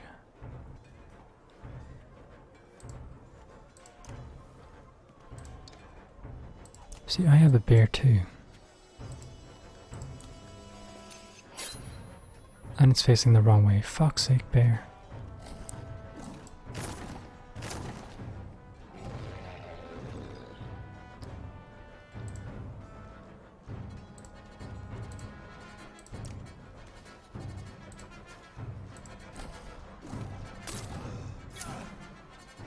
That barely did any damage.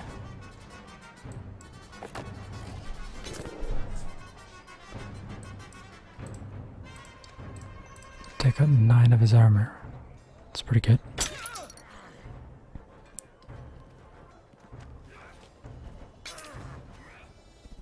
Fuck's sake, deflect.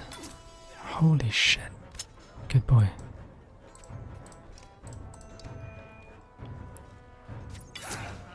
Nice.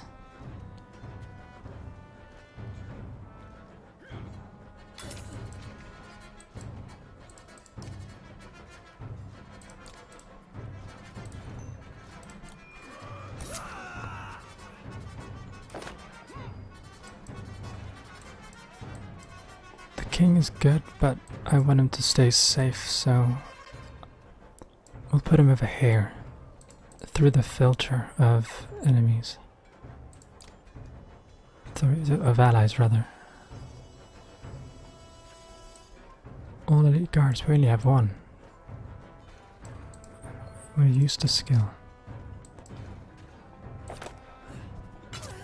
Ouch, that really hurts. Holy shit.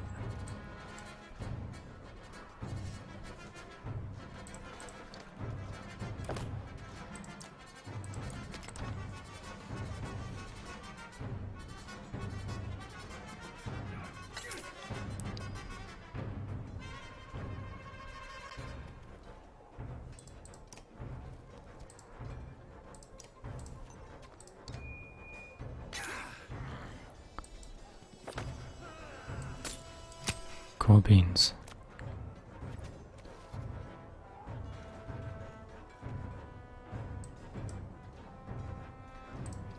Take out him. Promoted. Cool. Ouch. That's really bad.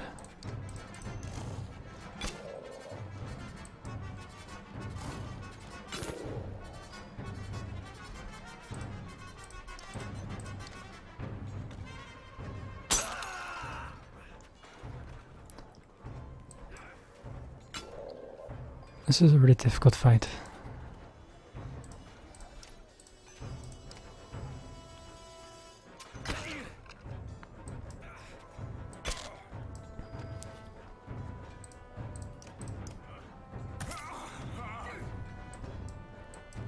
Good boy, Håkon. Håkon is destroying them.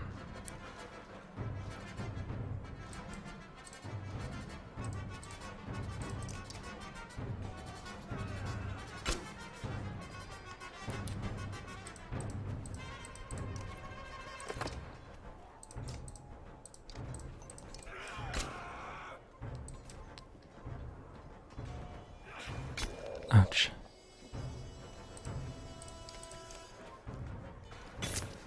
Absorb, holy shit.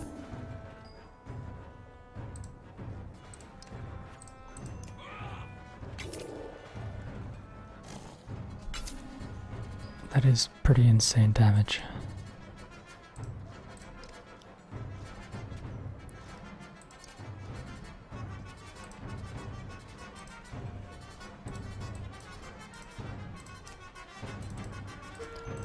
There we go. Take out his armor. Good.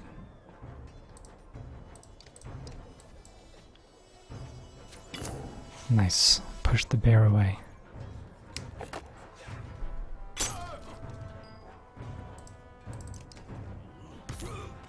I'm so glad Håkon is with us. He's so good. And we haven't really even leveled him up much.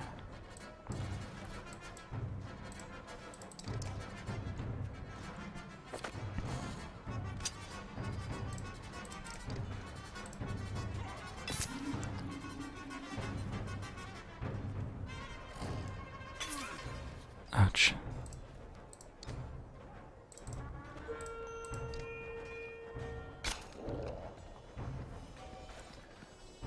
There goes old life.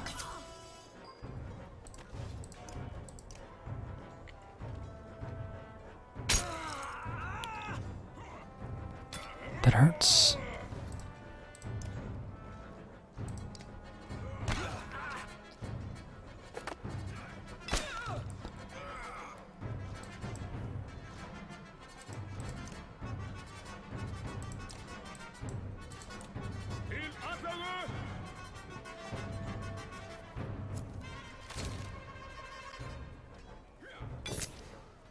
Cool. He did nothing.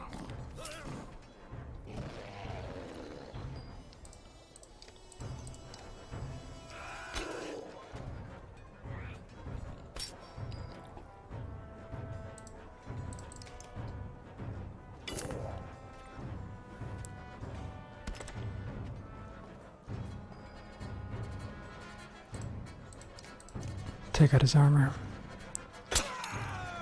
And then Håkon can finish him off.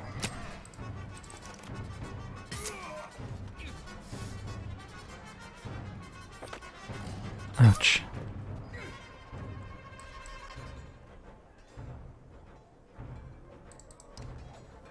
I'm actually gonna send the king to attack. Good boy, king.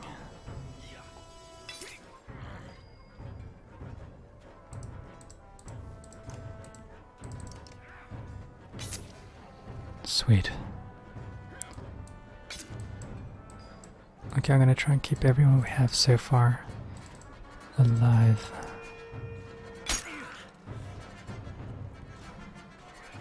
I don't think Håkon's gonna make it.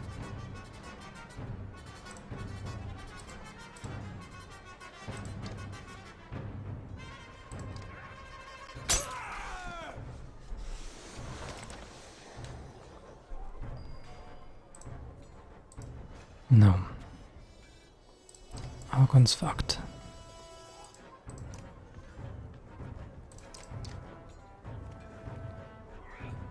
I was hoping that he would survive.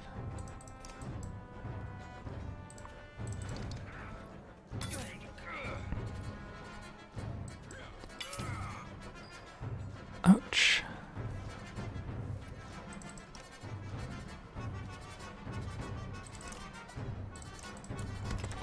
This is a long, long battle. Hello, Ben Space.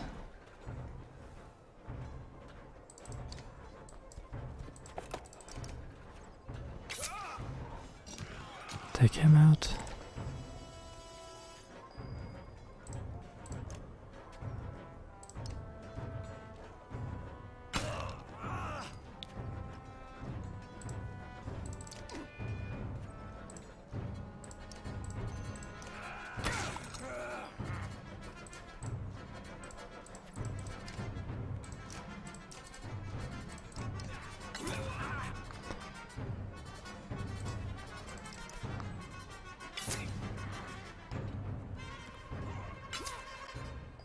Okay, we'll use Mark Prey.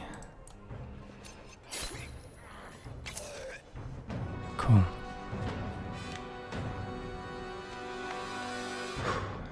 That was a long and hard fight, but we did it.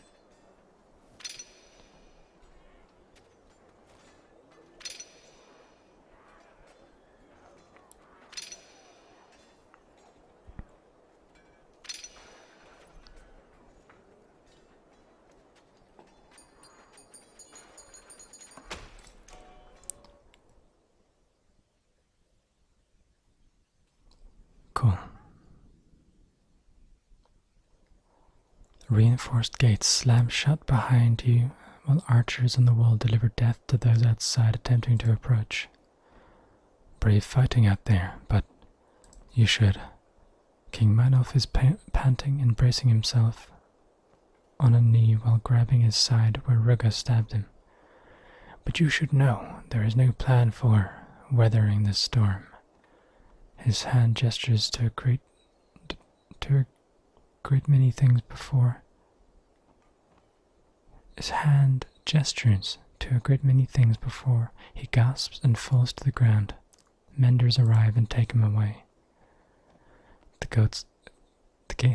closed gates, the stench of death, all of it threatens to turn your stomach and make you sick. I'm glad we're still alive through all of this, but I know. We fought so hard to get here. For what? Where are you from? I'm from Norway. Even making it inside Arberang's walls feels hollow now. It wasn't supposed to be like this. We were supposed to save everybody. At least Håkon and the Varl are still with us. Oddleif's eyes look as empty as you feel as she slowly glances around. What now? Now?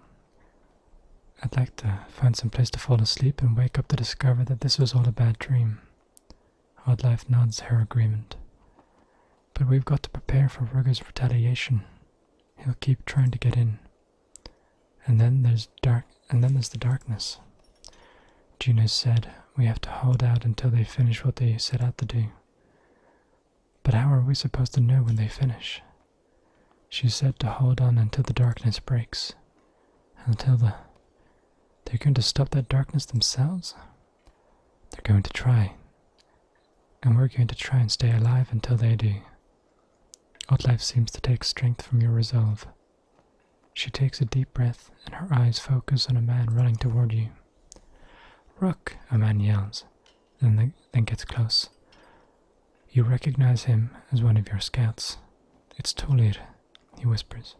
They're dead. Every one of them. Hoof prints all over the place too. His words hit you, and you scan the crowd. Unlike all the other fighters who are now resting, Canary and her horseborn are standing in armed ranks. They look out of place, yet confident. You even think you see their leader smiling.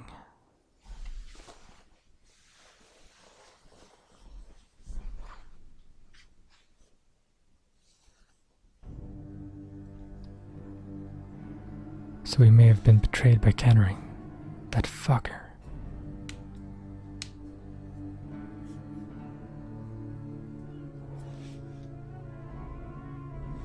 And this is the last part of the game, if I remember correctly. Or close to.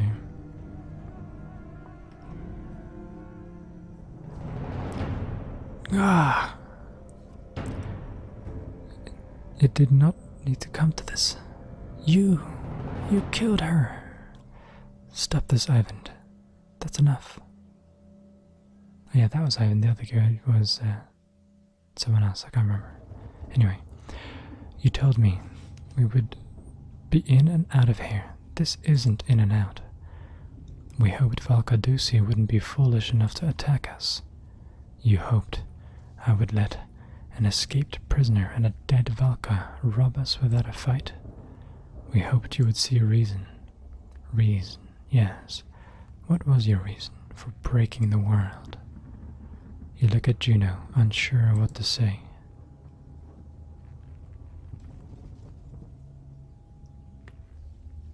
Let's get what we came here for and leave.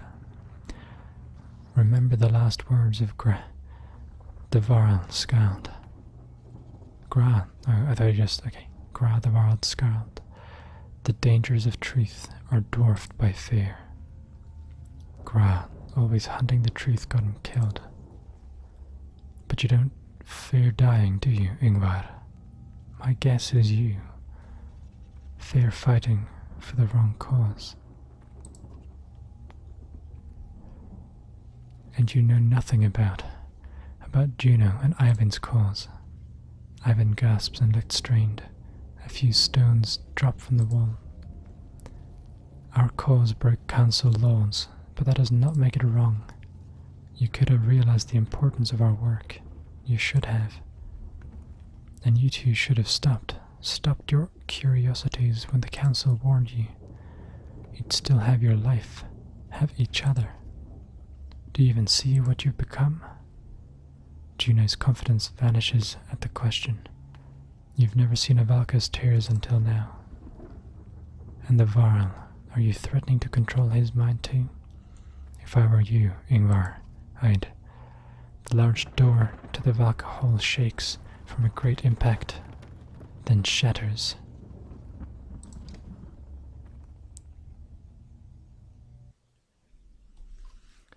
Not you, not now. We will have our vengeance for your deceit.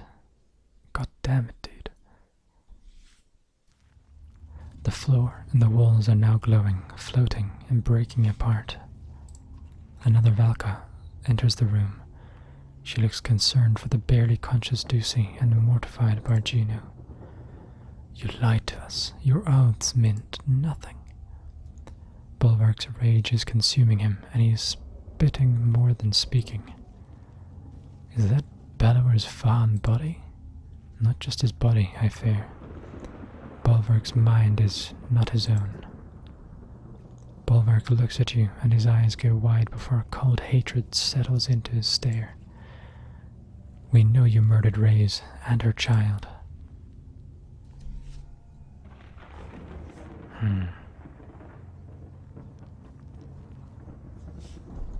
Why in the depths is Bellower's body here?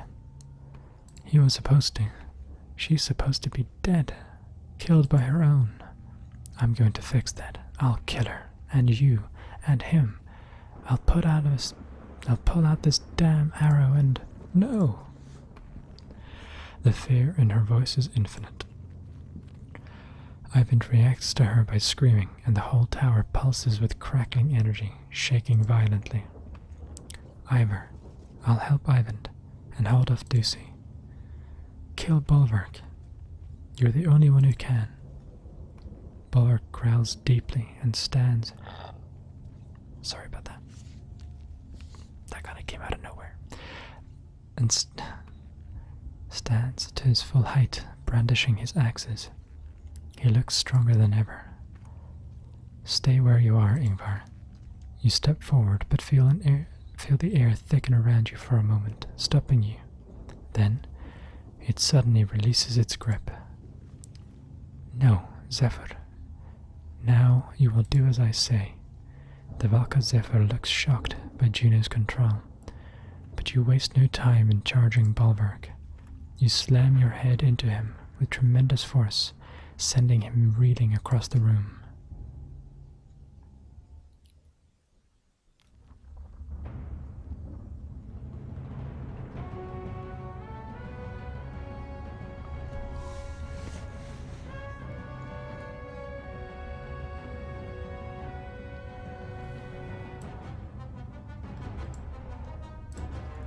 I sense another mind within Bulwark.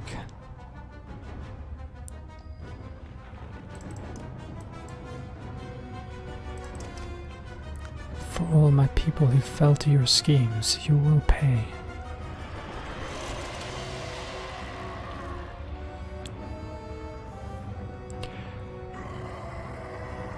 All your people? For those of you wondering, there's no fucking chance in hell we'll beat Bulwark. There's just... that ain't happening. The dude is a fucking monster.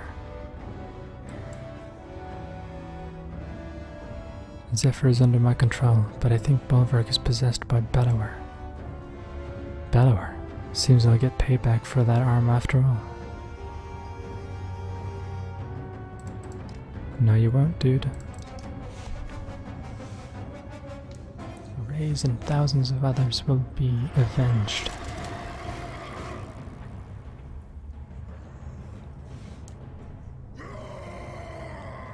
Ivan is losing control. Watch out for lightning.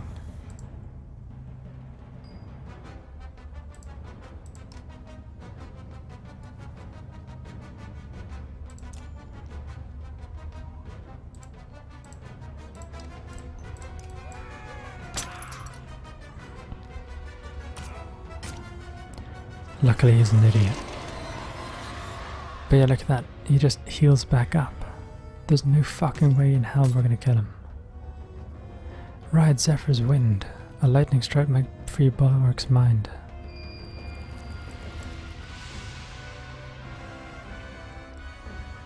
Well, we can't.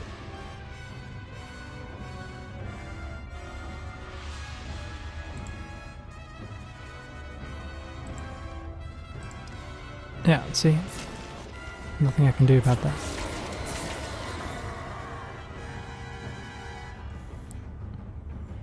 I wish you could control the movement better.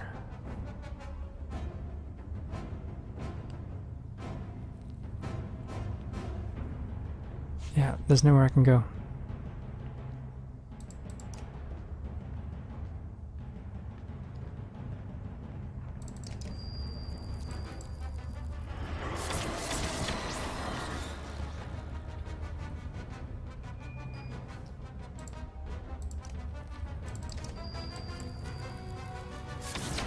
He's not even trying to move. There we go.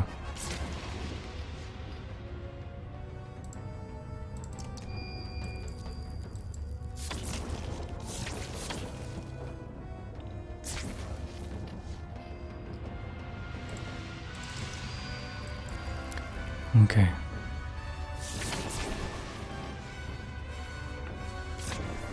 He's being hit by lots of lightning, but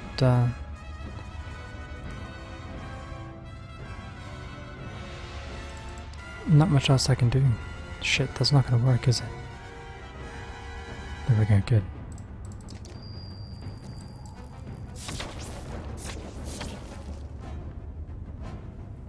Ah, fuck.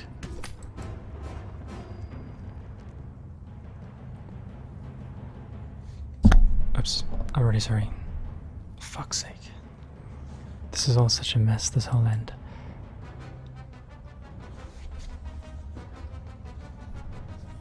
There's nowhere we can go.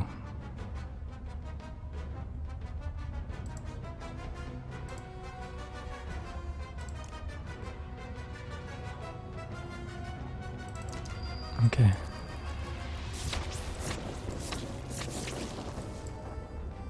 Yeah, nah, we're fucked.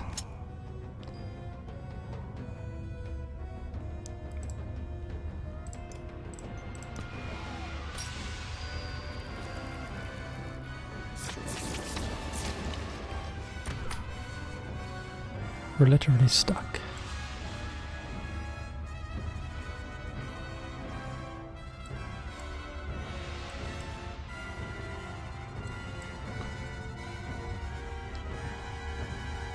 We're gonna have to walk through lightning.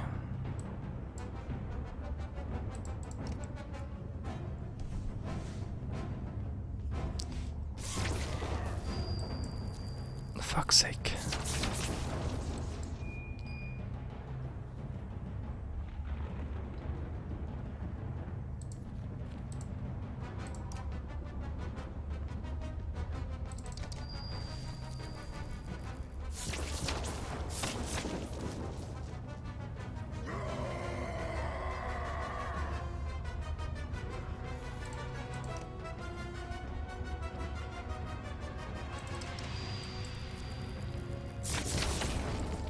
Fuck's sake.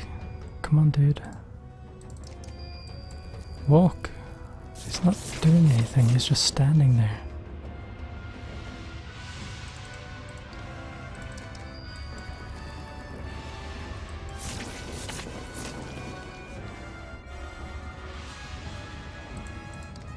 Maybe he'll walk if I'm close enough.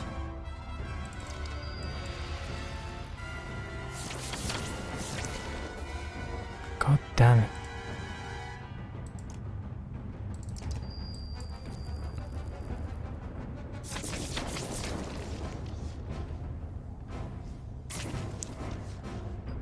Cool.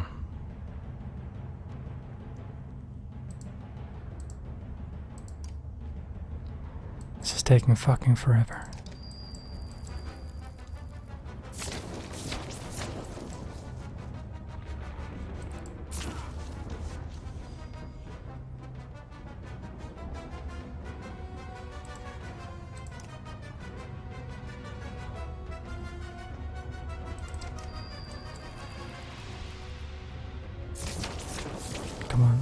Good.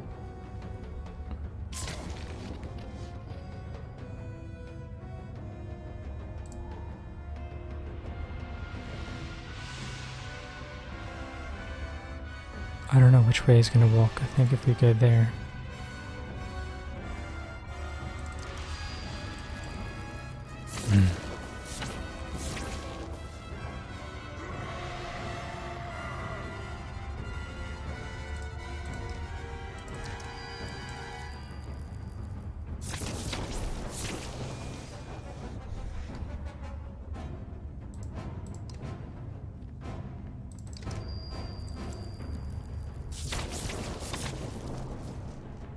Okay, cool.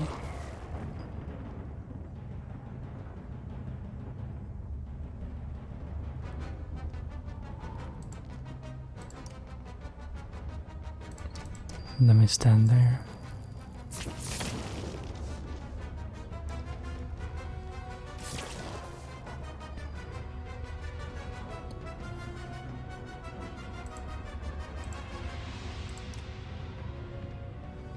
Hopefully that doesn't disappear. Cool.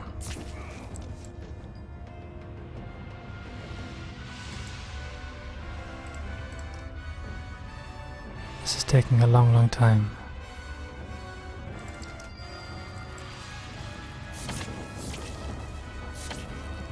Fuck.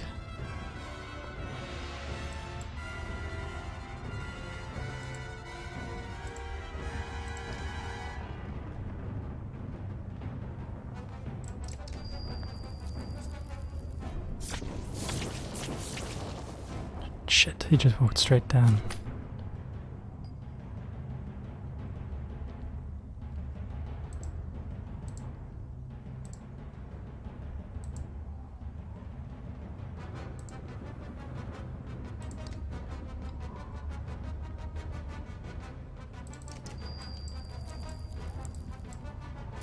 Oh, god damn it.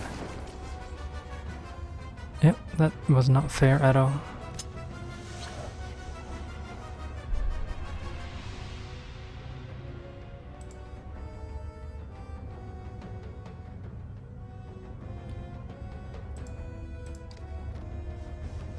Okay, go, go, go.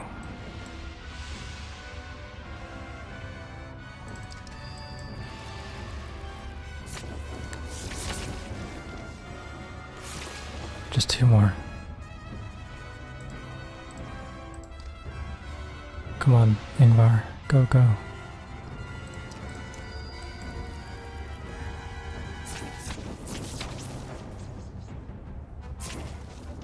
Cool.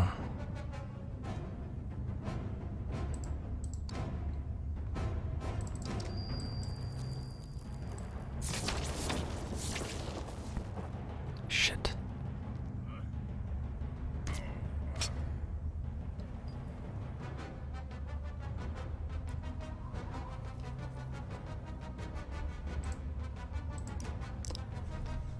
That's a hit for sure. So then we need 1 more afterwards.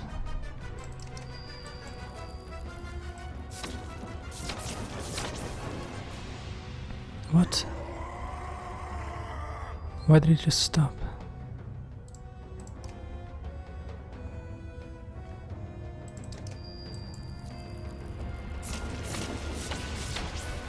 There we go.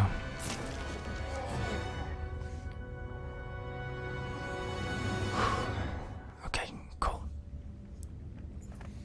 The roof of the tower is collapsing, along with the walls. Ivan has clearly strained himself beyond his limits. Ivor, grab Bellower's body and bring it close, Juno shouts. We'll drop him into the vast on our way north. You do as you're asked, just as Ivan loses control.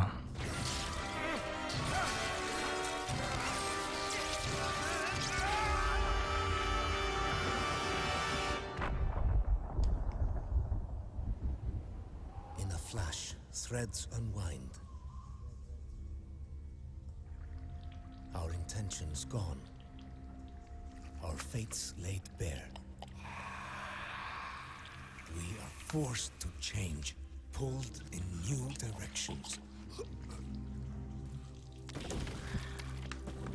For good or ill, we cannot know. How far do the echoes of our struggles reach? What can we expect from our efforts in this breaking world? Our answers, the reasons for our journey, lay just beyond these walls.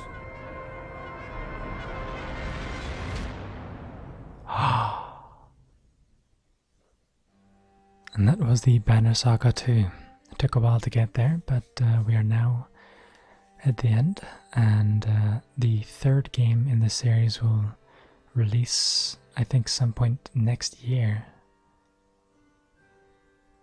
I think it's next year, maybe late this year, I can't remember. Either way, when that comes out, we'll be playing through it then, so it'll be a while before this continues. Next week, I'm thinking of playing a game where I just paint and then sell the paintings, and I can paint whatever I want. So I could paint things that are suggested by people in the chat, for example. Or I might play something else, we'll see. So if you enjoyed, you can go ahead and like, or watch that, or whatever you want. But yeah, I will see you guys next week, next Tuesday, most likely, at the same time, 5 p.m. Eastern Time.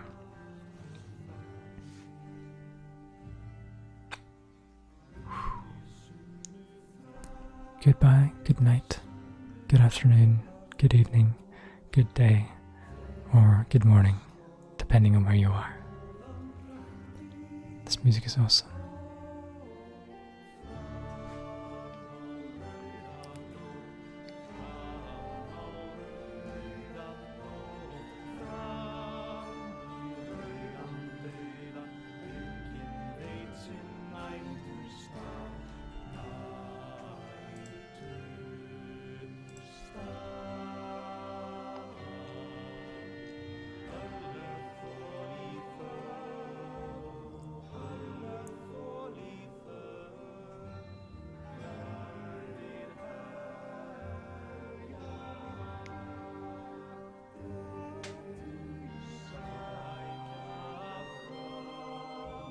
Amazing.